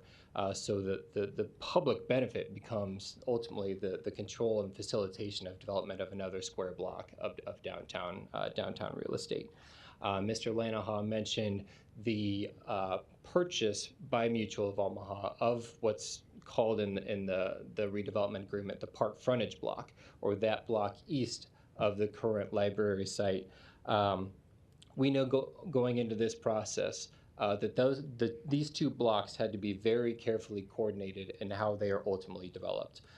When the initial plans of the Riverfront Parks project came out, we knew that with such a large commitment for public space within our community, that ultimately these two blocks could become very prime and very opportunistic development sites. And that's consistent with the current downtown master plan for the city of Omaha as well. So that's been a long vetted process and commitment from city stakeholders and the public who participate in that process to, again, further our commitment and priority of the urban core and downtown especially. But what that purchase facilitates is the ability or mechanism by which the city and the Mutual of Omaha company can work collaboratively so that the two development sites are developed in a way that complement each other. We knew these had to be carefully coordinated from both an aesthetic standpoint or your perspective from the investment that was the Riverfront Parks and Jean Leahy Mall, but also from a functional perspective. We knew that both in terms of things like traffic, but especially parking, that these had to be carefully coordinated and done in collaboration with each other. So through conversation of the parties involved, it was determined that the purchase with covenants and restrictions on the ultimate development of that site is the best mechanism by which we can all come out ahead and further and facilitate the future development of the park frontage block in conjunction with what we're seeing out of the Mutual of Omaha Tower as well. Mr. Lanahaw mentioned the ultimate city purchase of not only the downtown Mutual of Omaha parking structure, but also the three existing structures in Midtown. And as he said, that helps us not only enable the Mutual of Omaha Tower, but also ultimately facilitate the redevelopment of that Midtown campus, including the existing Mutual of Omaha facilities. So that way the city can lean on those parking assets that we will operate within the parking enterprise funds in such a way to facilitate the development of that Midtown campus, upon the anticipated occupation of the tower in 2026. What he also mentioned that we truly believe in is the public asset that is the new downtown parking structure, because not only it helps facilitate this project, but also directly serves a lot of assets of the city in that downtown environment. Most notably, Jean Leahy Mall, but when you look at it at the 1 block radius where you're touching upon Orpheum Theater, the new Steelhouse Performing Arts Center, and the Holland Center, all within a 1 block walk from this structure, we see a very important asset to be able to facilitate night and weekend use that helps support the Parking Enterprise Fund and the lease purchase bonds that support the purchase of that condominium tower. And finally, facilitating the current level of service of Turner Park that, again, as a strong community partner, was ultimately developed by the Mutual of Omaha Corporation, and through a partnership with the City of Omaha, we've come to agreement on the high level of maintenance and operation of that park, and that's what the city is committing to. But as Mr. Lanahaw mentioned, the city is making a proportional contribution to that maintenance and operation currently. When we do pick up the ultimate level and current level of service of that park in 2026 upon their vacation of the campus, what we'll look to do is look to the surrounding property owners and the surrounding redevelopment as that funding mechanism for maintaining that level of service above that of which we're making our current contribution. So I've made the assurance to Mr. Kalsevich, our Parks Director, and I'll do so publicly as well, that financial burden isn't anticipated to fall through the Parks and Recreation public property budget, and that we will look towards the redevelopment as the mechanism, as a funding opportunity for that level of service for Turner Park into the future. So that being said, I wanted to kind of highlight some of the city's perspective of this redevelopment agreement, and I'll be around for questions as you have them. Thank you. Thank you. We'll now move to other proponents of number 48 today.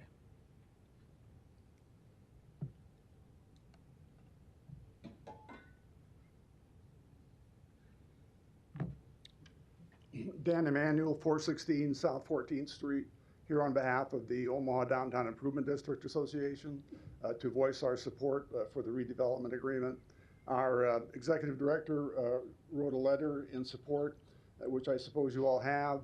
She couldn't be here today, so I wanted to appear to voice that support. Thank you. Thank you. Other proponents? Seeing none, any opponents? Please come down.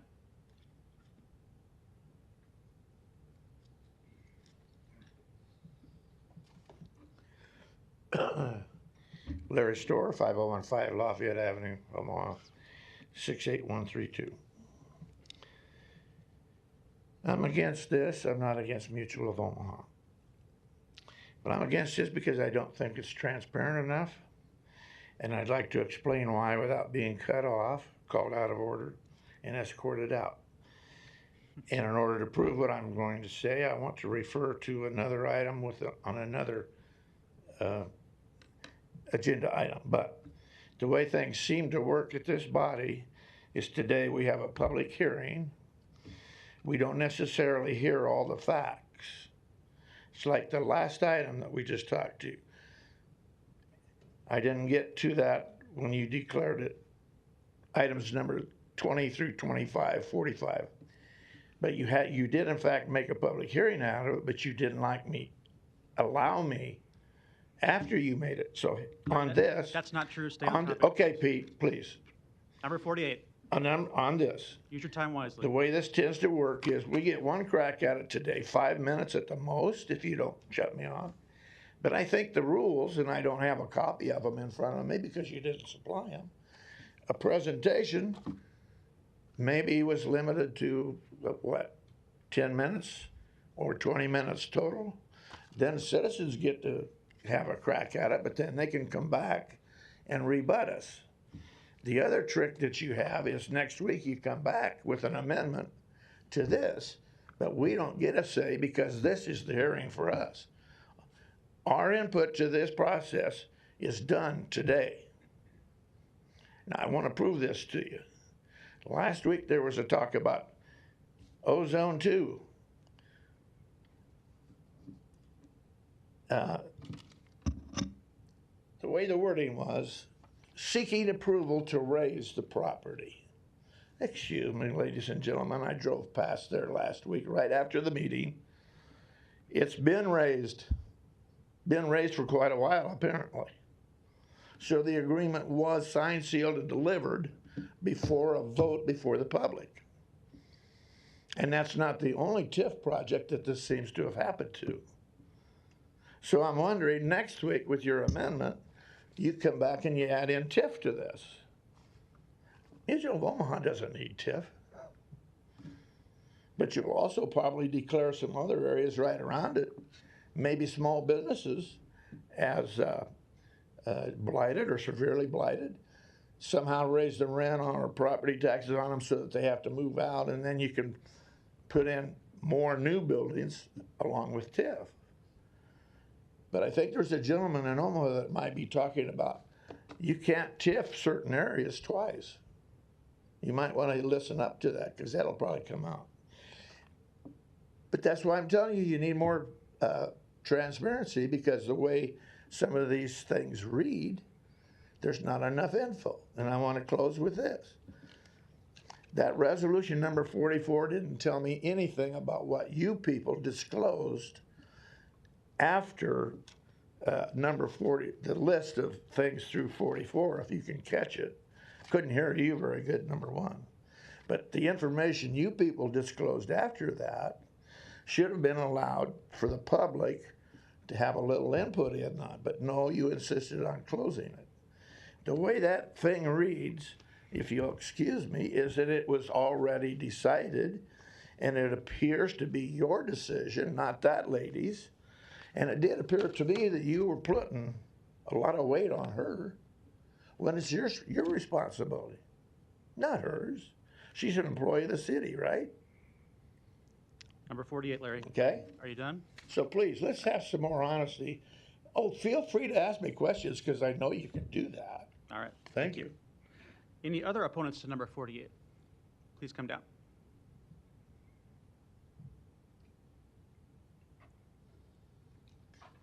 Hi, my name is Decker Gabriel Woods. I live at currently 5017 Cass Street.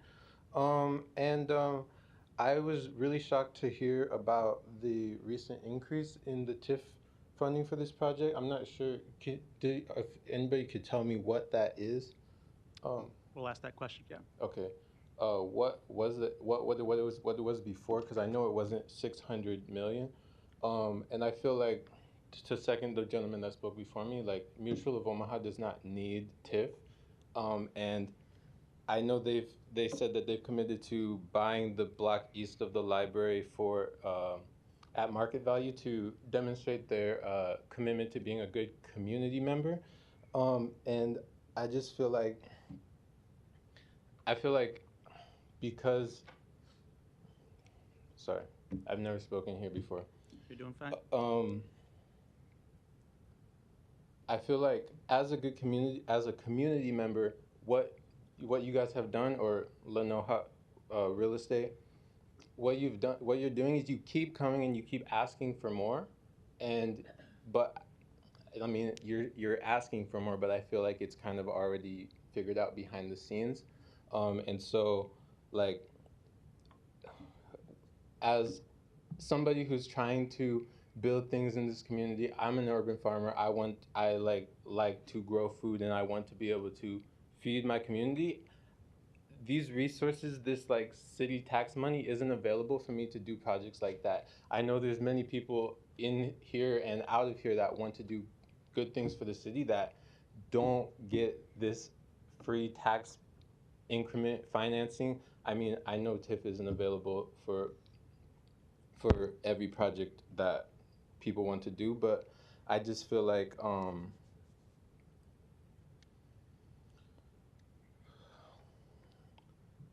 as a powerful organization with a lot of money, a lot of influence in our city, I feel like they should put the money down to do these types of projects. I know, and so that's all I have to say. I don't approve of increasing the financing, and I also do not approve of putting a parking garage in this place where we've already been planning to have a renovated park. I feel like we need more green space. We need more places for people to go and be.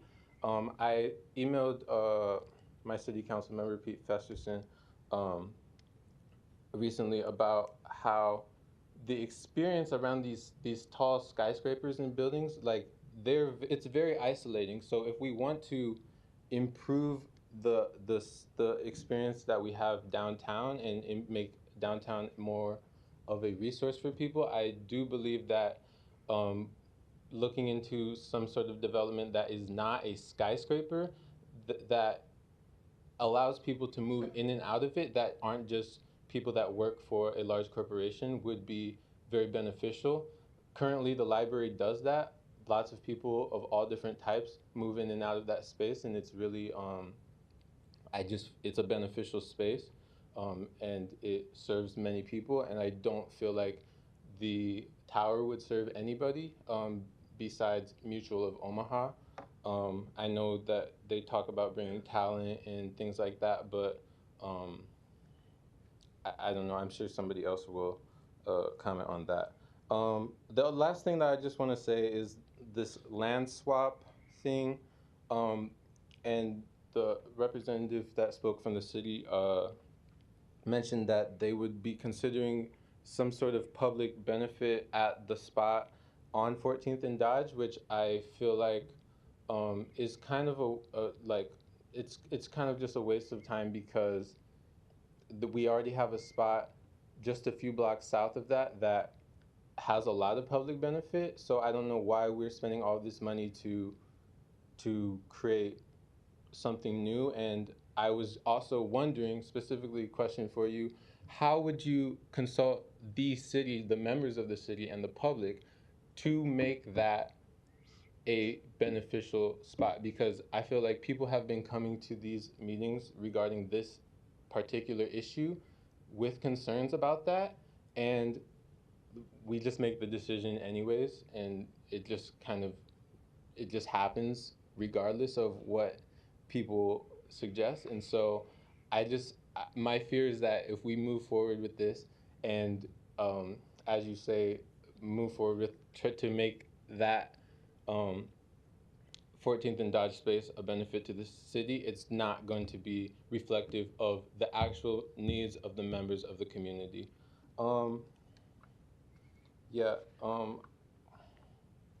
I did write about the streetcar, but I really don't care about the streetcar. So thank you for listening, and I hope that you all have a good one, and I hope that you can answer those questions that I asked.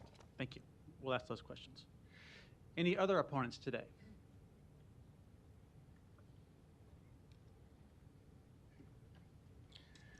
Terry White, 1951 South 11th Street. I just have a question. When the contract for the W. Dale Clark Library was let out, 22 firms sent in letters expressing interest, and on this, apparently, only one architectural firm was interested. So I wonder why that is. That's what the World Herald says, only one was interested. Okay. That's all. Thank you. We'll ask that question too. Other opponents today?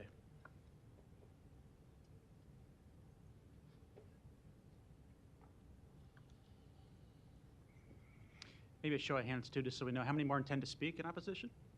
All right, I think I see 4. Go ahead. Eric Oberg, 6319 North 36th Avenue. Let's not mince words. Instead, call a spade a spade. This is a nakedly corrupt land grab. This is evidenced by the almost certainly deliberately backwards approach to the official process and timeline for recent developments with the library, something this very council has already pointed out, and an approach perfectly engineered to make the process as confusing and opaque as possible for the public, while also obfuscating clear pathways to propose different ideas or preventing bad ones. I think it's apparent to anyone paying attention that there have been very few coincidences. I do not believe it's an accident that shortly after Heritage Services began more actively leveraging its ties to the mayor to influence developments with the public library, Mutual of Omaha, a corporation itself having strong ties to Heritage, such as having Mutual's most recent CEO as a member of Heritage's board of directors, is having the downtown library's land practically given to them. In fact, I see no reason not to suspect that this was the plan from day one, as that's just about the only explanation that neatly accounts for all of the otherwise inexplicable and bizarre timing choices of announcements and developments over the past year or so. But regardless of how or when the fate of public property was actually decided, it was done so not only without any public involvement, but definitively against the public will in a nakedly corrupt deal. Honestly, every one of you should be appalled at the wealthy and powerful figures intent on circumventing the people of Omaha in any semblance of ethical process clearly did so believing they could rely on you to just roll over and obediently legitimize, launder, and rubber stamp it for them.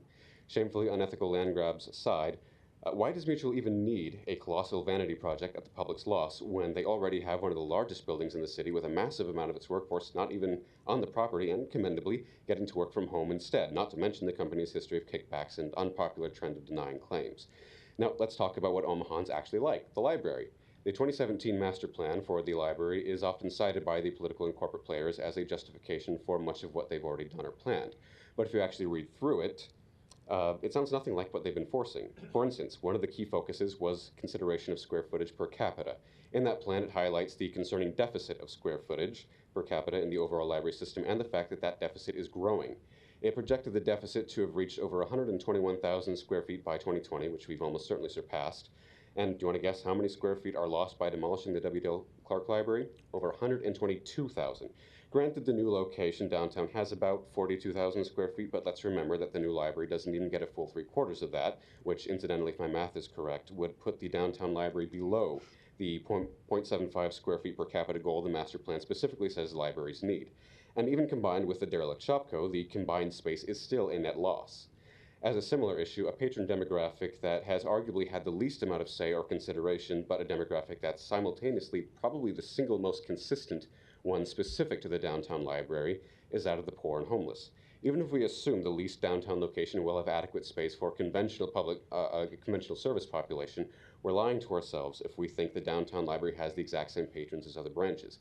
Anyone downplaying that by saying we just want to treat everyone the same, we don't care where people come from, is just conveniently using an excuse to ignore the unique needs of and obstacles against our homeless population. Notably, we're living through a pandemic era with sky-high case counts today in Nebraska, not just 2 years ago, and the need to safely spatially distance without being exposed to the elements is a nearly impossible gargantuan struggle for those who have no shelter during the day without a large library. But the leases are basically a done deal, I hear you say, and the Central Library project with new admin spaces really does reduce the size needed downtown, and the move is already in motion, even if you wanted to respect the will of the people. All right, let's grant that. Why should the reduction in spatial needs justify going along with a corporate land grab and reducing the library's capacity to adequately serve the most vulnerable? Why can't the leases instead be used for good? If the excuse is that there just aren't much of any viable locations downtown for a library, then it leaves me thinking, if only there was a big piece of land, say the size of a whole block, where the current building is or will be torn down, and that the city already owned to do with as the public wants. Why not take advantage of having everything cleared out of W. Dale Clark and use that time, funding, and resources that would have gone to an unaccountable corporation to instead build a perfect 21st century library specifically tailored to the needs of a modern downtown population? As already declared by those in favor of the land grab, a downtown library doesn't even need to be as big as W. Dale Clark is, and right now, only about 3/5 of it are actually accessible to the public, yet just that amount does a phenomenal job of balancing spatial distance with adequate amenities for patrons, which would actually reduce the financial and resource cost for building a new library without having to worry about admin spaces. Help put a stop to the attitude prevalent in elite circles of this city that simply having concentrated vast power and wealth to themselves means that public services and the public itself is theirs to dictate and control, and vote against this. Thank you. Thank you. Other opponents? Luis Jimenez, 2709 Dewey Avenue. I'm sorry, Mr. President. I have allergies. I took some Benadryl, but I'm going to try to focus. I want to relay a personal story about downtown.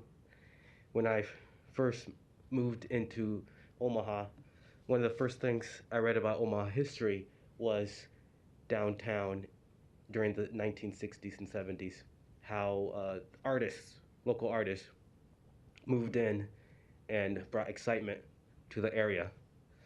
And since then, it seems to me that there's been demolition, corporate headquarters, corporate interests that have taken the narrative or the initiative to redevelop downtown.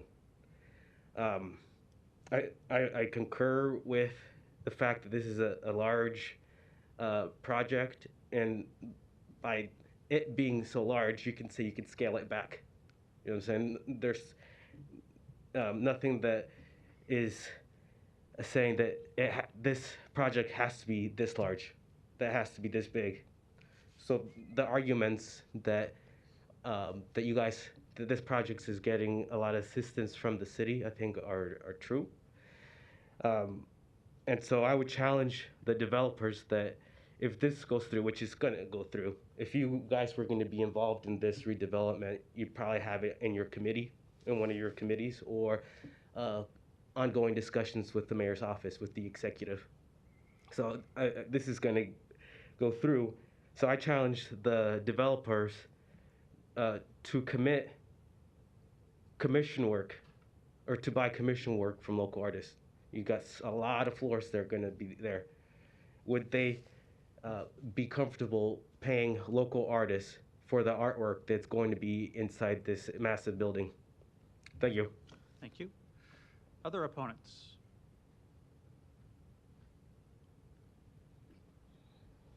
Good afternoon. Kimara Snipes, 1729 South 12th Street, East Omaha organizer. I do not have an issue with Mutual of Omaha. My issues are more so with the culture of the city, really. I love the library, and I really do love the library. When I worked at the Washington branch, I'm also a former library specialist from the main branch as well.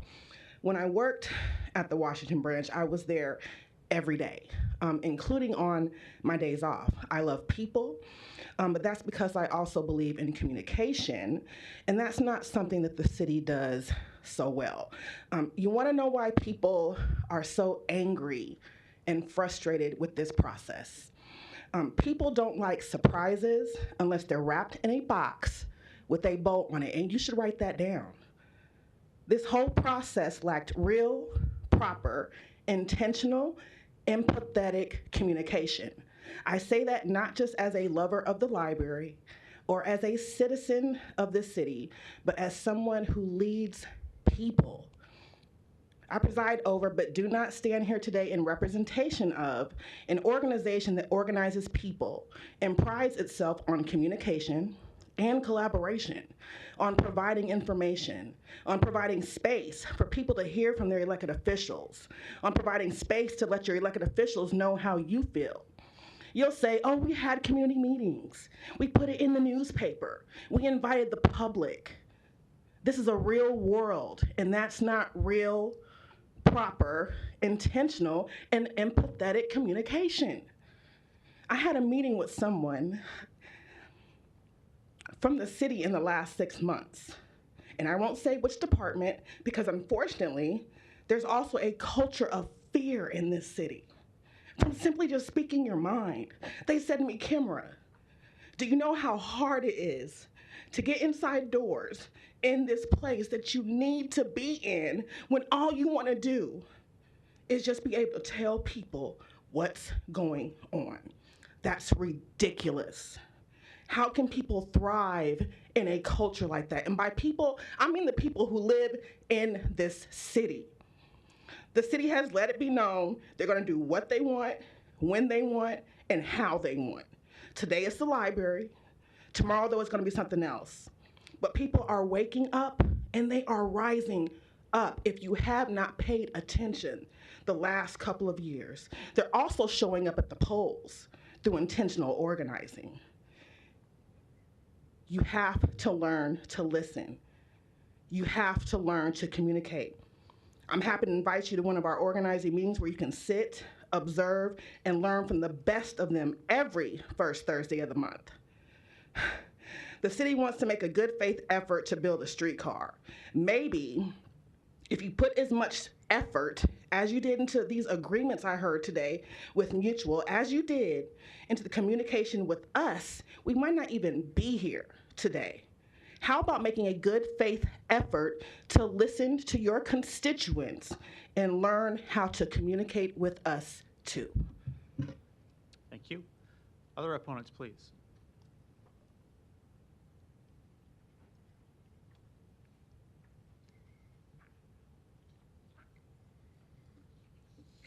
Aho, Omaha amble. Ijaja wite awaiton. My French Christian name is John Papan. I live at 125 North 33rd, 68131. I guess I wanted to first say that as a member of the people who originally lived here, way before that 54 treaty was signed, there's always been concern about this area. Our people have always loved this area. We were sad to see Hoboken Park go away, AKA Jefferson Square, because that was truly a community park, a place, a public space for everyone. There was such a diversity that went to that. And I see this public library going the same way that that park did. I think that we need to remember that as the city council, you serve the citizens of Omaha, and not just at election time, always. I just wanted to make a comment that this company had got use of this Omaha Chief mascot for many, many years without a single contribution toward the Native community. And I'll just let that go for now. But I think that we need to seriously think with all these other concerns that were brought up. And I hope that you would do the right thing for the city and the citizens. We need more public spaces, not only parks, but we need a decent library. It's really sad that it's kind of really gone downhill. So thank you. Thank you. Next opponent, please. I think we have two more.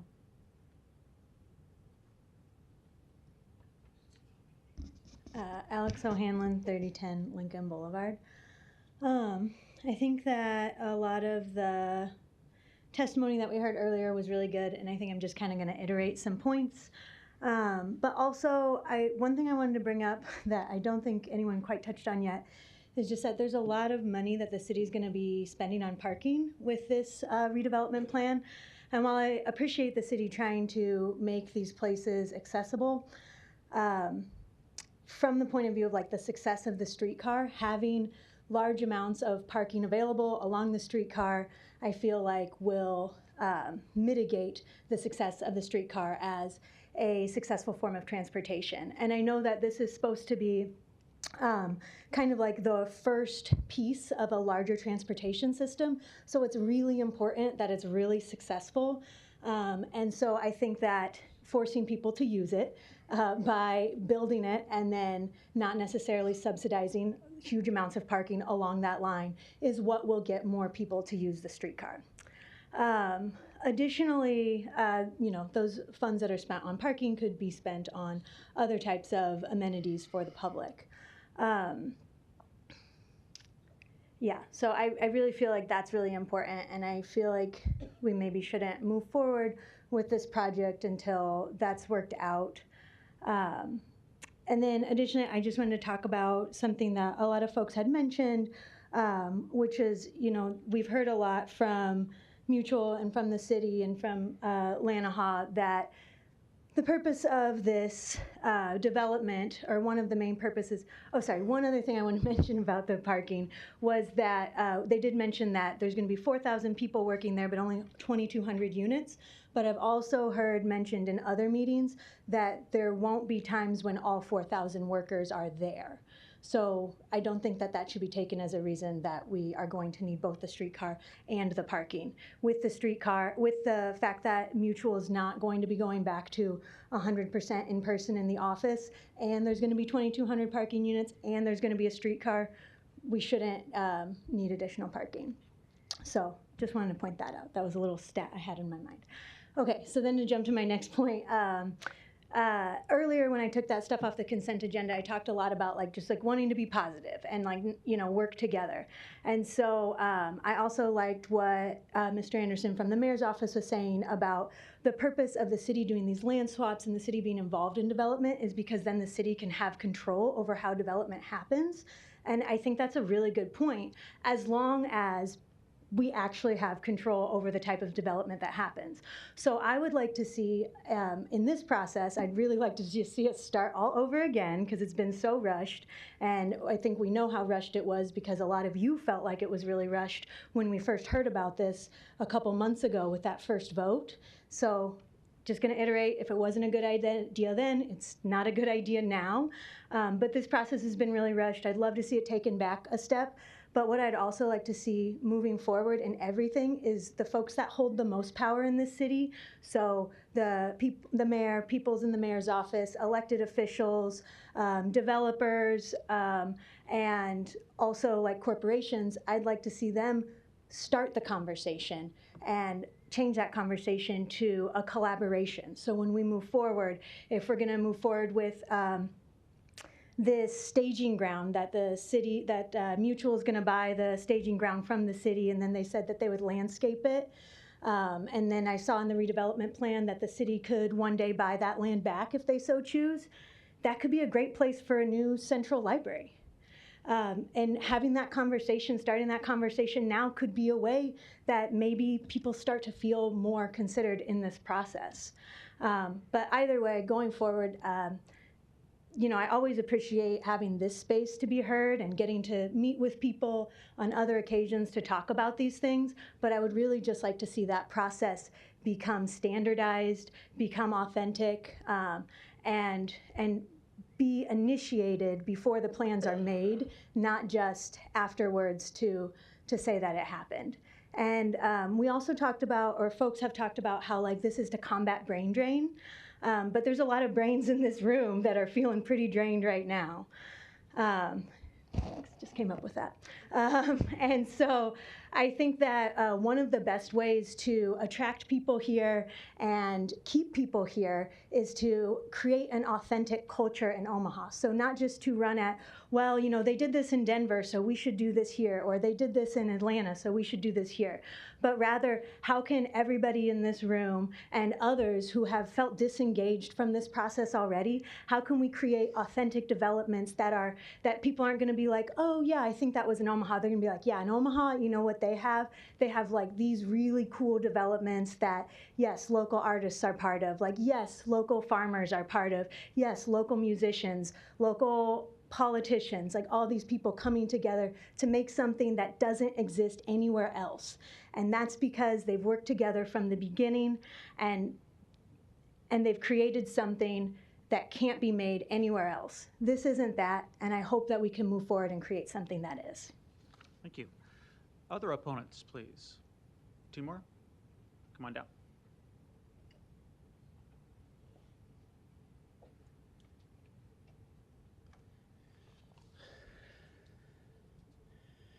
Hello. My name is Ben Frazier, 12724 Sky Park Drive. The library has meant a lot to me because it was there for me when I had nothing. I was homeless between 2018 to 2019, and I learned a lot of culture. I met a lot of people, and I'd like to share that with a lot of other people, and not directly, because I want that to still be experienced for other people to come. I learned how to code. I landed a job because of that library. There's so much culture and so much passion, even in just that little 4-story building. I understand that Mutual of Omaha needs to expand, and they do a lot of good for the community in regards to jobs. But the library also helped me, even if I'm just one person versus 4,000 jobs. So if you'll hear us out, I'd like to continue that passion. So, thank you. Thank you. Other opponents, please.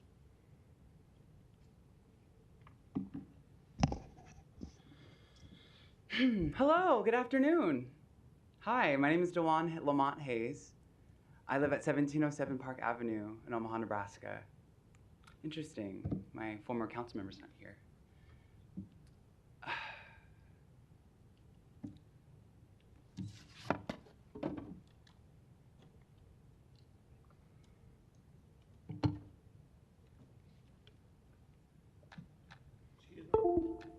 He's not on the agenda as a presenter.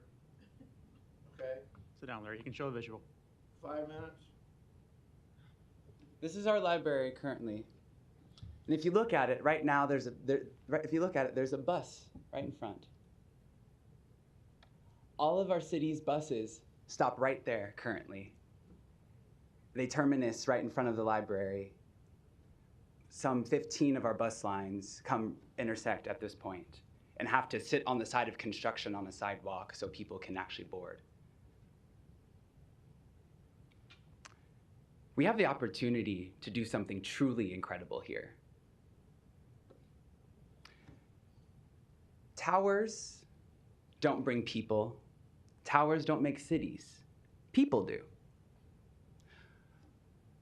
I heard a lot about how this specific project is going to attract and retain talent, and how it's going to be a beacon for the city in development. I want to tell you a story about my experience this last weekend.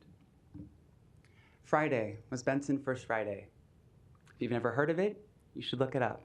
It happens every Friday of the month. The streets were closed down and artists filled them, and so did families of every age, shade, and color, and we danced in joy, and we celebrated in the street, creating our lives, celebrating our beings at this moment.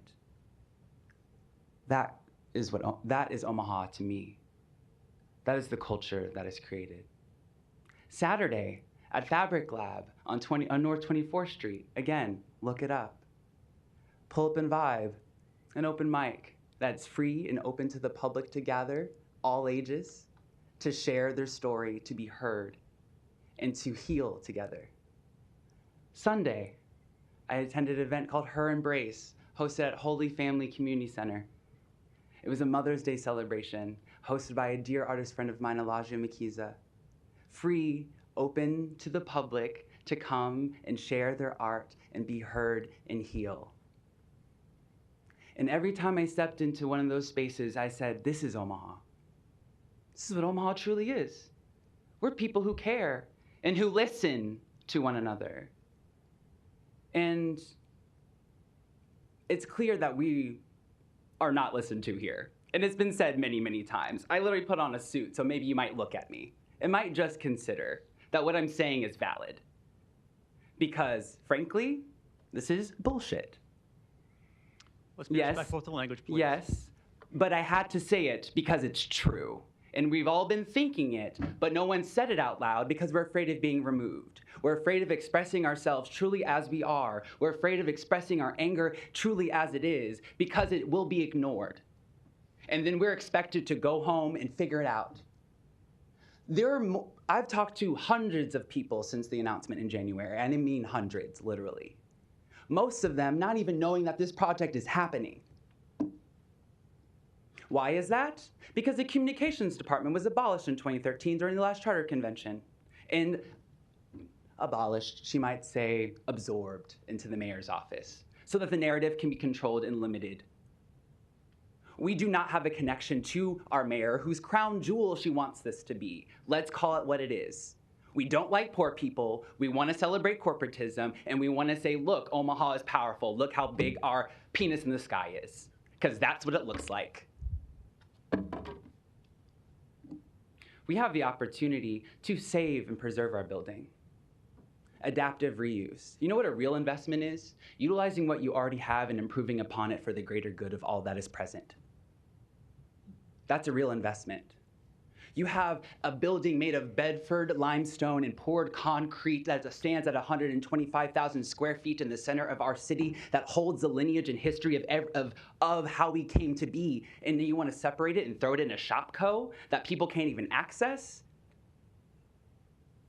Listen to what's being said here. We're saying people don't matter. This space is ugly. We don't care. We're going to put money in corporatism first because Mutual of Omaha is Omaha. The people here are just happenstance. We're their customers who subsidize them.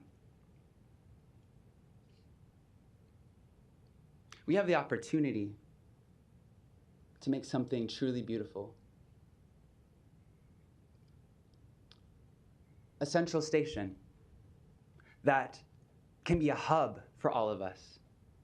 Utilizing the building that already stands, improving upon the square footage, utilizing the metro lines that have been established there that circulate the center of our city, turn the first block into a terminal where the buses can convene, and then the building is repurposed to be a cultural center and a welcoming place for anyone who comes to Omaha. If you get off at Airplane Airfield and you take the bus or streetcar to our central station, welcome to Omaha. If you get off the bus from Chicago, you're in the center of downtown, welcome to Omaha. That's a beacon. That's a true sign of hope. That actually brings people together. An office building that's open 9 to 5, Monday through Friday, does not bring everyone together. A central station in a city, look at all the big cities. We always talk about wanting to be like other places, but every other big city has what? A central station. All of our stations have been privatized into a museum and a news station. The library is an opportunity for us to take city services out of this hideous building and put it into something beautiful that people can actually access, that is public facing, that is amenable, that we can all benefit from. And we can take the $54 million we were gonna spend on parking, cut that in half, and you have a real renovation budget. We talk so much about being fiscally responsible and not raising taxes when really it's all about giving corporate, like public handouts to corporations. It's happening everywhere. I'm not making this up. So I say to you, come on, guys, really? Are you really doing this? We've been talking about this for months, and I've talked to many of you outside of this space, and you know it's wrong. So why are we doing it? Are they threatening your life? Are you afraid of not being reelected? Because it's not about elections, it's about the world. It's about us as a community. And Kimra was right. If you continue with this, the people are already rising. So there's that. But if you continue to ignore us and put towers over us, we will burn your towers down. We will tear them to the ground because it's not what we asked for. This generation is not going to stand for oppression consistently. You've did it for generations, we're done.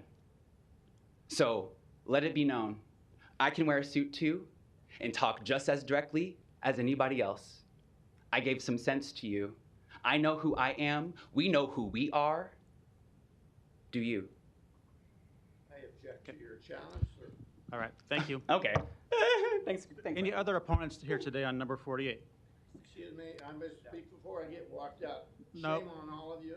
Hey, Larry, you're done. Shame on all of you. You're done, Larry. You have never let me get anywhere near like that. All right. There are no more opponents. I have a number of questions. I know council members have their lights on. Before I do, though, Marxist idea there. I'm going to have Mr. Lanaha and Mr. Anderson come back to the podium for one moment in case they would like to address the three questions I have that came up during opponents' testimony, or anything else they might want to observe before we go to council members. And those three questions I have were if you want to address the amendment that was mentioned in a little more depth. Secondly, the public spot at 14th and Dodge, should that go through and should the city be responsible for that? How would that proceed? And then thirdly, there was a question about the design contract and how that was addressed at this point for the tower. Sure, Mr. President. Jason Lanahaw, 17070 Wright Plaza. So I'll tackle one of them, and I think the other two are probably more appropriate for Mr. Anderson. I think there's some confusion when they said an amendment or an ask for more TIF. The point of the illustration was the ask is the same and the spend is much more. There is no amendment, there is no ask. So I think it was just a confusion. There's no increase in the TIF, requested TIF amount, just an increase in the investment, which is now. You understand, that's exactly it. So 443 to $600 million with the same ask. In private investment. You have it, yes. Okay. Thank you. And I'll let Mr. Anderson address the other two questions. Sorry, I missed the second one. The third one was relating to design contracts. Kind of key differentiator is the library design contract was put out for a public competitive bid as with the city as a client. This was a private proposal, and you know, Mr. Lana brings to us a world-class design firm that's working on this project. Hired by the developer as a private development, right? As Correct. that Yes. was done. Yes. Not a city process. And I'm sorry, Mr. President, Kevin Anderson, Mayor's Office. I missed the second question. And the second question was, should the 14th and Dodge property become, the city become responsible for that property as a result of this agreement? How will it be maintained, and what will be the plan for that property or any public interaction around that? Yeah, absolutely. So yeah, be maintained, again, like city-owned property by our fine Parks, Recreation, and Public Property Department. And then, yeah, ultimately, as city property, there'll be a public process by which, you know, that ultimate development decision is proposed. We would request, or we anticipate, say, a publicly bid process through a request for proposals, of which scope is determined utilizing, you know, stakeholder public input, input from the council of, you know, what collectively we'd like to see as priorities out of that development process. And then should there be some public use in the meantime, the public would be engaged as to how that would be conceived. Correct. Yeah. Thank you. All right, Ms. Johnson, you're recognized. Yes. I'm going to close public hearing. Ms. Johnson, you're recognized. Thank you. First, I'd like to thank everyone who came in opposition to this ordinance.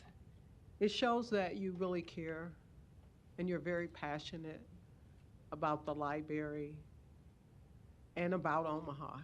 And more importantly, that you came today to express your right as a public citizen.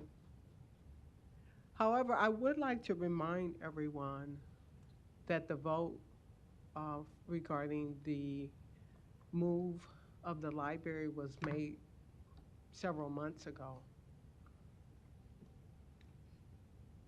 And it saddens all of Omaha that the decision to move the library took place several months ago, but it did happen 2 months ago. And now today, what's before us is the where do we go from here? I would like to thank Mr. Lanahaw for reaching out, really sitting down, talking about what the next steps are, your vision, Mutual of Omaha's vision. There were some key points that you mentioned earlier regarding this being a game changer,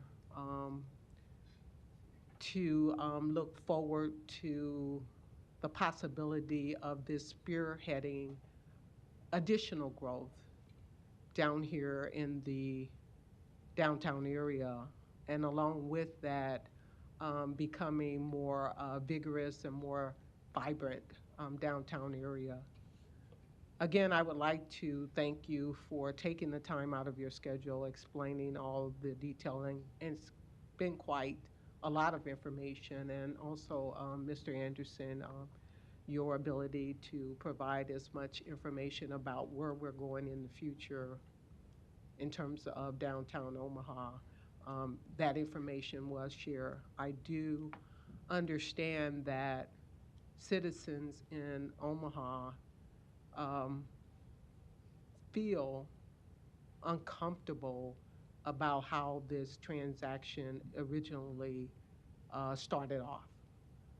But over the months, we have grown a little bit. That communication has been worked on in terms of being provided to City Council. It's not quite where we want it to be. There's some additional weigh-ins regarding the streetcar, but not so much as what we're talking about today as far as Mutual of Omaha. So I just want to, again, put things into perspective in terms of where we're at today. And again, thank everyone for coming and expressing your concern, and your voice and your concern really does matter.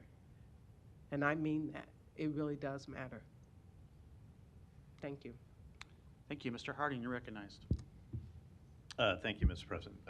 Jason and Kevin, if you wouldn't mind, so you don't have to keep getting up and down. I've got a couple of questions that maybe you can pick and choose who to address them. And thank you, Jason, for bringing up the first point I was going to bring up. I kind of wrote down your 7 points, and actually I kind of joked to Mr. Anderson earlier today that maybe what we should have done is had a big board that connected all 7 points with the streetcar, so we could kind of follow it as we go along here, because this is a very complicated and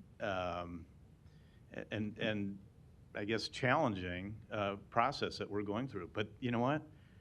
That's why we're doing it. It's we're making sure we're putting these things in place, and I think the way this was laid out in your presentation today helps make that more clear, but it also shows the importance of each one of those components as we move through here to get to I won't even say the final place that we're going to, because this isn't the final place. This is a catalyst to spur further development. And I think Mr. Lanhaw's point of, and I know he's said it before, and I've heard it from the mayor's office as well too, and I wholeheartedly agree with it, is that not only is this a tremendous opportunity for downtown, but the development opportunity and redevelopment opportunity that this opens up in our midtown, which is anchored by Blackstone and UNMC to the west, that's already got momentum.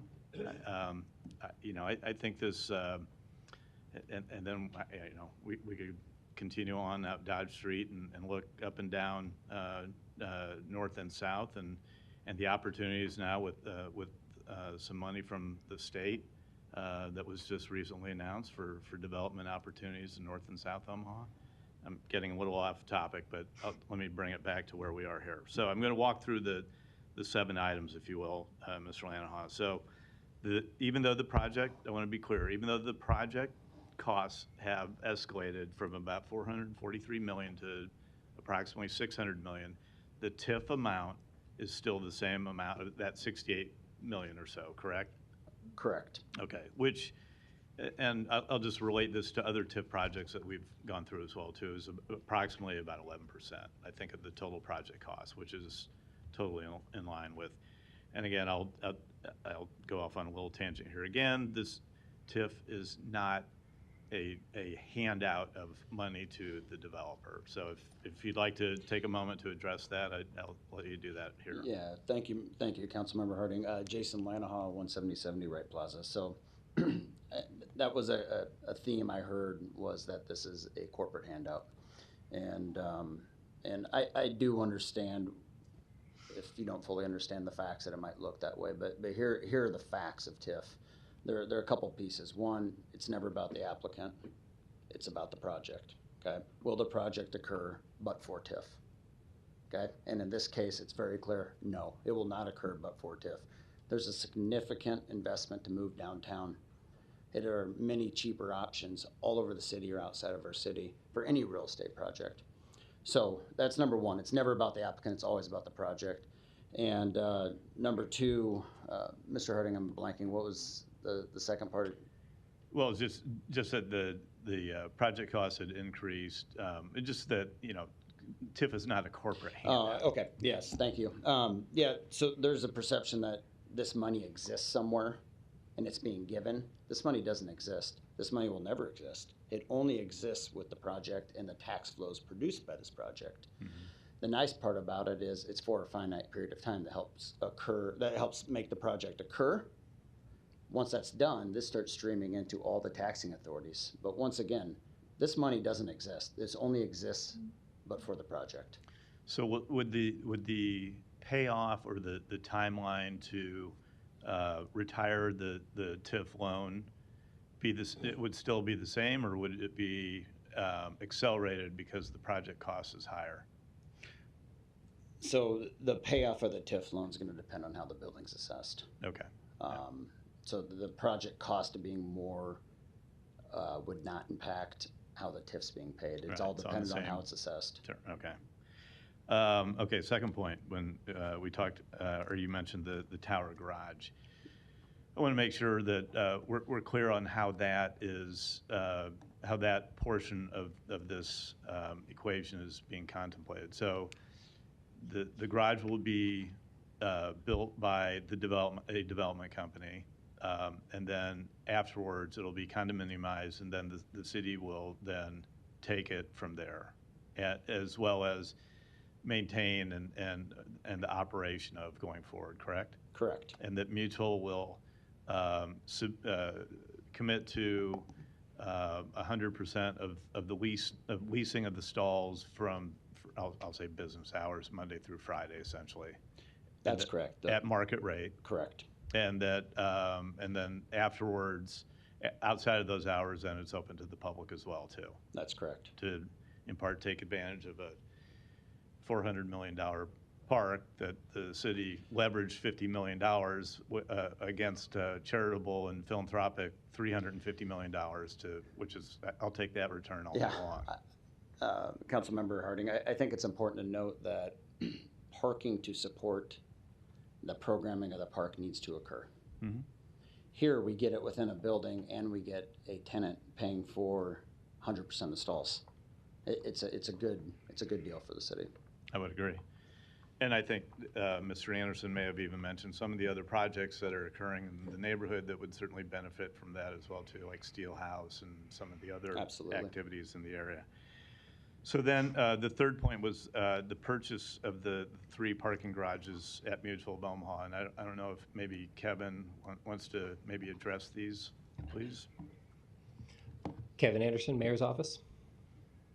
So could you just walk us through it maybe in a little more detail that you previously mentioned on the reason for and how those will be acquired, the 3 parking structures at Midtown.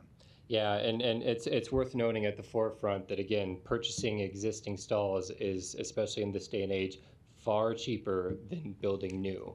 And what those stalls under city ownership and operation for public use is going to allow us to do is work with Mutual Omaha upon their vacation and disposition of their real estate holdings in the Midtown area, as well as their current tower.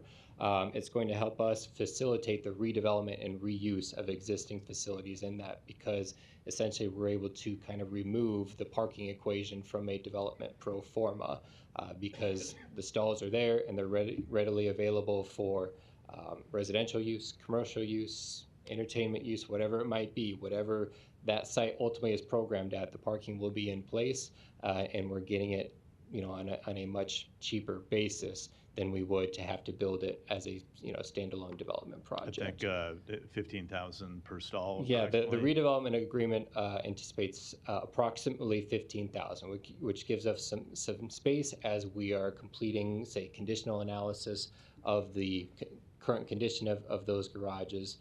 But that was a firm baseline by which we can operate from. And the timing for the transfer of the parking garage to city ownership would be what? Yeah, to be done no later than Mutual's anticipated vacation of the property to their downtown tower in 2026. Okay. That being said, could be an opportunity to do so earlier. There is some existing parking needs for that area, given the success of Med Center, Blackstone District as an example, redevelopment opportunities, say with Kiewit Tower and all of that. So there is a demand, and there could be a process by which purchase of at least some of those current stalls could be done on a much sooner basis. But we would anticipate, like the purchase of the tower garage, that those be backed by lease purchase bonds that are backed by the parking enterprise fund. So there was a comment made by which, the funds we use for parking could be utilized in other forms for other public benefit. And unfortunately, that's not the case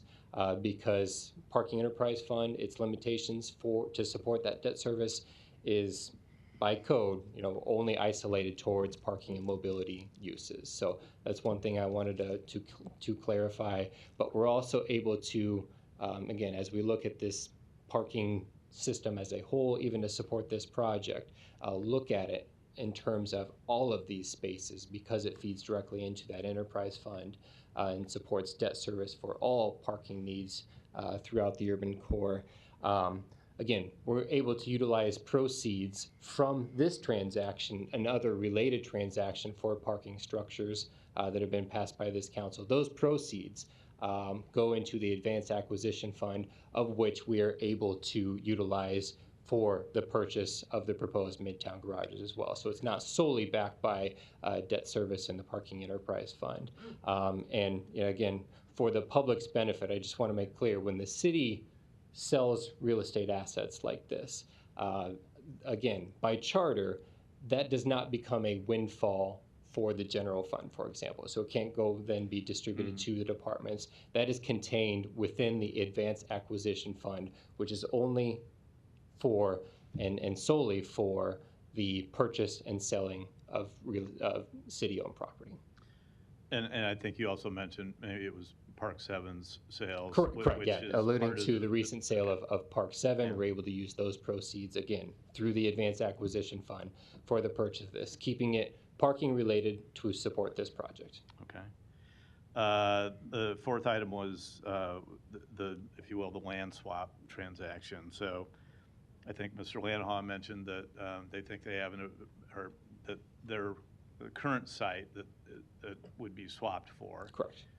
Would appraise for somewhere around $6 million, I think is the number I think I heard, which would be about $95 a foot, which I would say for downtown land price in Omaha, Nebraska I would probably agree with that. So I also want to mention the point where I think it's important for a city to be thinking in terms of having that kind of an asset for future development. And I'll point out, I think is a very good example of that, is that the current headquarters for Union Pacific sits on at least half of a block that was in a a nonprofit development corporation, and had it not been for, you know, that part of the land for that block to be thrown into the deal, we might not have Union Pacific's headquarters in downtown Omaha. So the idea of having the land swap, and maybe we can talk a little bit about why the land swap actually occurred, that kind of relates to the streetcar later on, but having the city have a developable, or, you know, shovel-ready, if you will, developable site in downtown Omaha with all the other things we're talking about happening, I think is something that will benefit the city of Omaha as well, too. So I don't know if you want to make any comments. Yeah, several land great swap. points. For that reason, again, because, you know, the sale of property is contained within the Advanced Acquisition Fund. To me, there's far more public benefit of actually holding and controlling the land for a future development and the economic impact therein than just, you know, selling the land for a cash purchase, which is then isolated into the Advanced Acquisition Fund.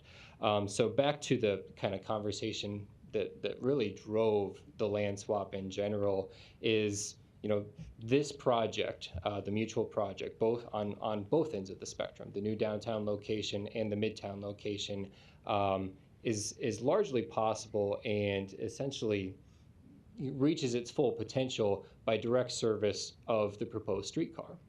And so as we are contemplating, you know, towards the 14th and Dodge site, the old UP site, where we had a shovel-ready piece of property, rather than a you know, tremendous investment and expense that would be to alter the proposed route of the streetcar to directly serve that site, when, you know, the interest of a downtown site was made by Mutual, essentially the offer was, you know, rather than move the streetcar to a proposed and potential site, you know, could we bring the site to the proposed streetcar line?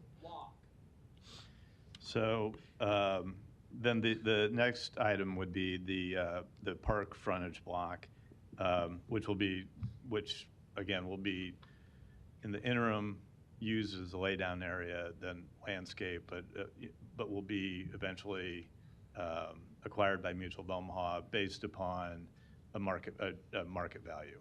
Yeah, and that was done through a process by which, again, going into this, knowing that the development of these two sites had to be very carefully coordinated due to things like traffic, parking, aesthetics from the park, as a few examples. You know, we went through a number of conversations and iterations of the appropriate mechanism by which we can kind of guarantee all interests and maximize the potential of those two sites. And eventually got to the point where Mutual accepted to purchase for fair market value the entirety of the site to be utilized as a laydown, but largely as potential expansion site for Mutual of Omaha. It's important to note that even as impressive as the tower is, it is a reduction in their overall square footage dedicated towards office from their current midtown facilities. But, you know, with the city's ability to place covenants and restrictions for the ultimate development on that, allows us to kind of preserve what we think is the highest and best use of that. So where, you know, the initial thought is, you know, holding in the future for potential future expansion, that doesn't necessarily have to take up the full block either. And there are a number of scenarios by which, you know, other elements or other complementary uses come out of the ground on a much sooner timeline, as an example. So ultimately, it just got to the point where we felt most comfortable with this as a mechanism, the full, you know, sale and purchase of the property with those covenants and restrictions placed on it to kind of protect the interests of not only the city, but also respect the utilization of the property and its kind of appropriateness at the bookend of Jean Leahy Mall. Okay, thank you. I think that's all I had for you. I just had a couple maybe closing statements and kind of in shotgun approach. You know, I want to make sure that people also remember the library is not going away. We will, I think this is another example of what I was talking about maybe a little earlier about being a catalyst, is that because of of this in the set of dominoes that are set up, we're going to have a new downtown branch. It also gives us the opportunity to have a new central library that will expand the services and better serve our community as a whole. And I look at that as obviously a positive as well too. I mentioned the downtown park and some of those things, but and you know, as I think started out by Mr. Lanhaw said something about, you know, the healthy city, and you know, I 20 some odd years ago when I worked for the city, we concentrated a lot of our efforts on the redevelopment of downtown, because at the time in the early mid 90s our downtown was really in sad shape, and I think through the efforts of the philanthropic and the business community and the civic leadership, we got the building blocks in place to be where we are today, I think, in large part. And so I look at this as an opportunity not only to make our downtown a healthy area, or a metropolitan area a healthy area, but it's really the heart and soul of energizing a community. And so, look, I know this is complicated, and that's one of the reasons I apologize for the time it took to get through that, but I wanted to do this to show the thought process and the amount of time and the amount of thought and the amount of effort that has gone into each one of these components to get us where we are today and where I think will get us tomorrow. I think that's important. So, look, this is a tremendous opportunity. As I said earlier, it is complex, it is challenging, but that's why we're here, is to take advantage of those opportunities when we have them. And I'm excited for the prospects that this will present, not only for Omaha, but really for the whole metropolitan area. I will note that I will not be here next week. I had a previous commitment that's been planned over a couple of years that I couldn't change, but so I won't be able to vote on this next week if it is, since it's scheduled for a vote on the third reading. But if I were, I think it's pretty obvious I'd be first in line to vote for this. I think it's a tremendous opportunity for the city. Thank you, Mr. Begley. You're recognized. Thanks, Mr. President. When we've gone through this process, the library at 1401 Jones, I voted against that site. That ship has sailed. The mutual site is on my friend and colleague, Councilmember Johnson's side of the district, where it got reboundaried there. So I know certainly I have had conversations with Mr. Lanhaw, with city subject matter experts, and I commend Council President Festerson for pushing daily with the mayor's office to get information coming, and that's happened. Maybe it's not as fast as we wanted, but it's happened. And I think that Councilmember Johnson hit the nail on the head, that we've talked to people, we've learned the process, we're still learning it. As council, I'm kind of bouncing around, Councilmember Harding mentioned LB 1024 that was signed by the governor a couple weeks ago through the tremendous leadership of Senators McKinney and Wayne. That's an investment of $330-something million in North and South Omaha.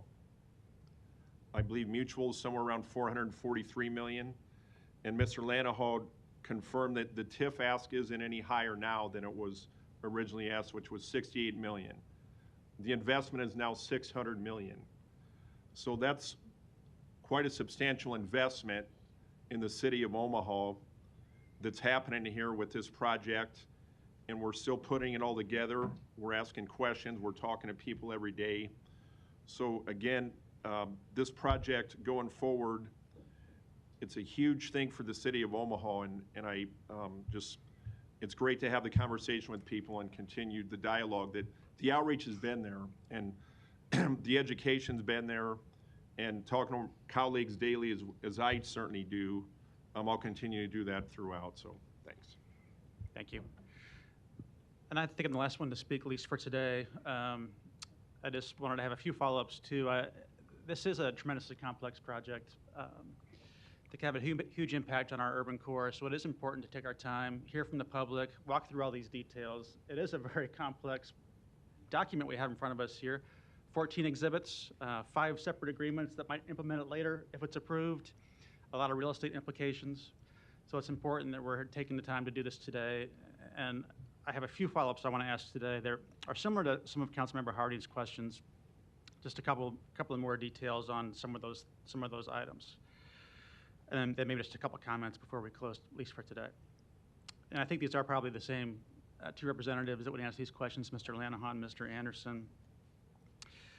As it applies to the Mutual of Omaha garage that's conceived to be built with the tower and purchased by the city, architecturally it's a little bit difficult to tell where that's placed. Is that to the east or the west of the building in those renderings? The actual garage itself? Yeah, Mr. President, Jason Lanahaw, 17070 Wright Plaza. There we go, perfect. The garage. First several floors? The garage wraps right through here. It's actually the base of the tower itself. It wraps in the base of the tower, but the important note is that it's the garage is skinned. It looks like the tower. There's a lot of extra money that the city is not paying for to ensure that it doesn't feel like a garage. And then on top of the garage, and this might help as well. Here's your garage within here. Okay. Yeah, that's a helpful document to understanding that question. Yeah, and then what occurs on top of the garage is about 43,000 square feet of landscaped area and amenity space for the employees. Okay. And the city's interest in purchasing that garage once it's built is that it would provide public parking for the new park, a $300 million park development we have downtown. And how we would do that is through lease purchase bonds, I think you said, right, Kevin? That's correct. Kevin Anderson, Mayor's Office. Yes, through lease purchase bonds supported by the Parking Enterprise Fund. And so leasing those stalls back to Mutual of Omaha employees helps fund the debt on the garage itself. That's correct, and that differentiates this a little bit from some other even recent public parking structures as proposed, because every single one of these will have a kind of a guaranteed rate built into the monthly. Again, it certainly helps in that financing aspect, but then the opportunity to publicly sell those nights and weekends, as well as any potential underutilization. As was mentioned, if not all employees are utilizing this, if the threshold isn't met, the city would have the opportunity to then go and kind of, for lack of a better term, backfill any parking vacancies. And again, all create a value add, if you will, to help support that indebtedness. And will the leasing of the stalls to mutual employees fully cover the debt on those lease purchase bonds? Or are you also using other portions of the parking revenue? Yeah, so we'll use the system as a whole. Again, if you look at this transaction even as a whole, getting the Midtown structures at that reduced rate is going to help kind of offset any, I don't want to say any loss, but any shortfall of that debt service coverage associated with the mutual tower garage, but also that oversell of nights, weekends, and any potential underutilization during the workday as well. So all of that collectively is what will kind of justify and support the debt service associated with those. Accurate to say mostly covered by the leases to Mutual of Omaha employees. Is that a good assumption, or is that a Mr. Curtis question? Is that? Yes. Okay. And the other interest the city has in potentially doing this is that the parking on evenings and weekends for the public, and that interest being not only parking for the public, but presumably that helps cover the streetcar as conceived, at least its yearly operations going forward as part of how that would work, right? Correct, yeah, because the streetcar model as proposed, and again is currently being vetted and underwritten, could potentially kind of turn out more than the actual capital construction costs of the streetcar itself. So to help facilitate that kind of annual obligation for maintenance and operation would be the potential for this funding mechanism as a TIF district to kind of take off some of the indebtedness associated with these parking structures as well, freeing up that operational revenue to meet the obligations of maintenance and operation of the streetcar. and not just those parking stalls, but all parking stalls in the downtown area, or at least immediately adjacent to where the streetcars plan to go, would have an increased charge for parking to fund those annual operations, right? Not just this facility. I wouldn't say as a direct result of the streetcar. I would say that market rates for parking, both on street and off street, and the structures haven't been touched for some time and are likely past due for some escalation to keep up with market demands. But also, again, to help facilitate and encourage the use of multimodal transportation, transit, like the proposed streetcar, like Orbit, and all of those. And I do want to reiterate that the need for parking doesn't go away with streetcar or Orbit or anything like that, but what it does get us to is more appropriate parking ratios. And as substantial as this proposed tower garage is at approximately 2,200 stalls, again, that is to serve 4,000 employees and a good level of square footage. So it gets us to a much better spot at about a 2.5 per 1,000 square feet of office space to parking ratio, which is really where you kind of need to be to make the streetcar make sense. So this is kind of our gold standard of appropriate parking ratio to support a project. And then talk about the current garages at the Mutual campus on Midtown. This obviously conceives of the city purchasing those. I think you estimated 2026, but this redevelopment agreement does not actually execute that. That's correct. Yeah, it acknowledges it as a component of the project, if you will, but it is to be determined by a future lease and purchase agreement. Correct. And whatever that cost might be, I think Mr. Lanaha said it might be a third of a new parking garage, and that source of funds from the city's perspective is yet to be determined and would come back to the city council at some future date. That is correct. If it proceeds. The Mutual of Omaha purchase of property of the property directly to the east. I think we did cover that, but I think it is worth just repeating that is a purchase by Mutual of Omaha. That is not being given to Mutual of Omaha. It'll be a market rate situation. I think that appraisal is still being finalized, but that was our discussion this morning when we talked about the financial components of this agreement, that I think you're comfortable giving me a range of what that would be, which is, I won't put words in your mouth. Yeah, what is the range of that property? What we do know is we do have a completed appraisal for the Dale Clark Library site, and that was appraised as a structure-free development site. That came in at just over $7.8 million. The two sites are very similar in size. I would anticipate that translating over very comparably, and that's where we get into the kind of range of approximate. Again, I don't want to do an appraiser's job here on the record, but the range of the approximate appraisal rate of the old UP property as well, and maybe a different or a slightly lesser value per square foot, and it is a slightly smaller site as well. Mm-hmm. So a purchase agreement to buy that property would also come to the city council at a later date. Is that correct? I may look to law if that's not already contemplated in this agreement. Mr. Indabash? Taylor, since she's the one who worked on the agreement. Good to see you there, Jennifer. Good evening, Jennifer Taylor, City Law Department. The purchase of what I refer to in the agreement as the park frontage block is part of this agreement. There is a purchase agreement for that block as part of what you will be approving next week, and as part of this agreement. It does not have a specific price in it. What it does set is that Mutual Omaha is obligated to pay the amount that is produced on an appraisal. And so when that appraisal is done, that will be the purchase price. There will be no negotiating from there. Okay. And Mr. Anderson, do you think we'll have that appraisal by next week? That may be a bit expeditious, but yeah, very soon, I would think. Okay. I'd like to have it by next week, even though we think it's $7.8 million. It would be nice to know exactly what that number is. I'd be happy to follow up with our appraiser and verify. It shouldn't be, he didn't think it was going to take him a terribly long time to do it, so I'll follow up with the appraiser tomorrow and I'll let the council know. Okay, thank you.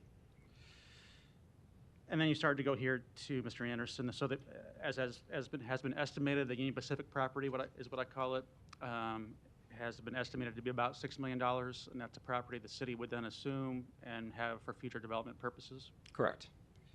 And the current library site, which is now part of the new development, which is part of what we're calling the exchange there, what has that property been appraised at? Just over 7.8 million. Okay. So all pretty similar values here we're talking. All right. And then I also had a question about the Turner Park arrangements. I was pleased to hear you say that with the city taking that maintenance responsibility back on, that wouldn't be of a new burden to the Parks Department or wouldn't otherwise be covered by or be a detriment to how we're maintaining other parks with that responsibility. I believe you said it would be paid for by TIF proceeds, is that correct? Not necessarily TIF, but I do foresee a future mechanism by which, again, the development surrounding that area makes the financial contribution obligation for the overall operation and maintenance of that site, let alone operational revenue from the site itself. Okay.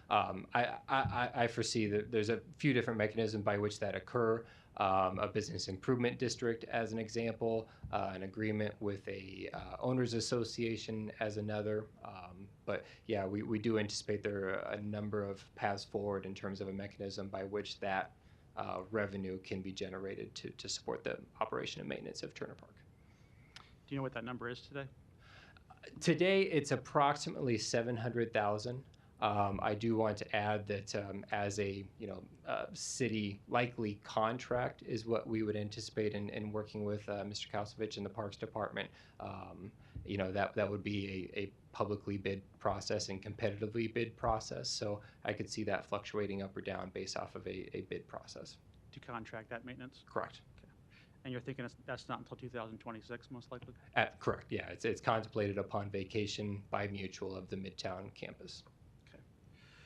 Well, I think it's important to walk through all these details and make sure we're also doing our fiduciary responsibility on something that's complicated. In large-scale, $600 million economic development projects with 4,000 employees are complicated. And so it's important for us all to do our due diligence as to how this is going to work and what our commitments are as a city financially in this respect. And everything we just covered there has no impact on the city's general fund, at least no impact on anything that's not otherwise funded with proceeds from the project itself, or in the case of the parking garage, the park install fees. My last point today, then I see there's a couple more lights on.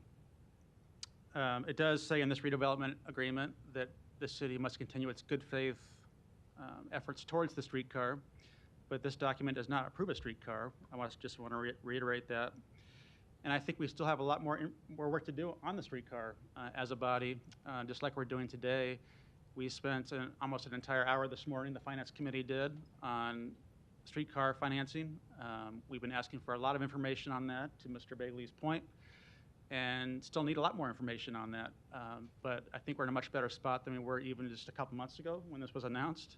And I see that as the job of the City Council, to offer these opportunities to the public, to have this kind of exchange, to focus on the details that, frankly, I think haven't been too focused on yet by almost anybody, and certainly not the general public, as these things are put forward to the City Council. And there's a lot more still coming, not just this redevelopment agreement, but I don't want to say a dozen, but probably about a dozen public hearings still to go on related items to this project and to the streetcar and to the bonds and to the streetcar authority. So a lot more work to be done in that respect, and I know the council is up to that task. Mr. Rowe, you're recognized. Thanks. I just had one quick question on the appraisal. If the appraisal did come in at 7.8 million, I know none of us are running for county assessor, but is it the expectation that that base valuation would be somewhere near that for the base value of the property going forward? Jennifer Taylor, City Law Department. So are you asking about the value of the Dale Clark's, the library site, or of the park frontage block? So that's the appraised value. Again, I can't speak for the county assessor, but obviously that's information the county assessor would take into account when they set that base valuation.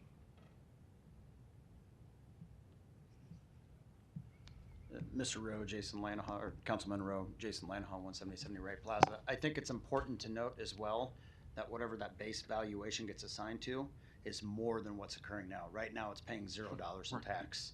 Even with the TIF on day one, it will be paying something much greater than that. And I think that's important to note. Okay. Mr. Harding, you're recognized. Thanks. I noticed I did skip over. I'm glad you brought up some of the questions on Turner Park because I went from park frontage block to the streetcar and forgot point number 6, which was Turner Park. And remember, I know that we're talking about taking over the full responsibility for the maintenance of we need to remember at this point, half of that park is really the city's today, and Mutual's the one who's taking care of it today. So when we talk about taking over the whole maintenance and operation of the park, we're really, in essence, talking about the fact that we're really only taking half of what's really ours back on top of the other half that Mutual currently has. Thank you. No further lights? Non-action items, please. Non-action items. Items 49 through 55 do not require a public hearing or city council consideration at this meeting, but will be placed on a future agenda for public hearing and or vote. The reason for non-action is noted after the item on the agenda, as well as the date the item is expected to appear on an agenda for consideration. Second. Roll call. Harding. Johnson. Melton is absent. Palermo. Yes. Rowe. Bagley. Mr. President. Yes. Motion passed 6-0. Meeting is adjourned at 5:10.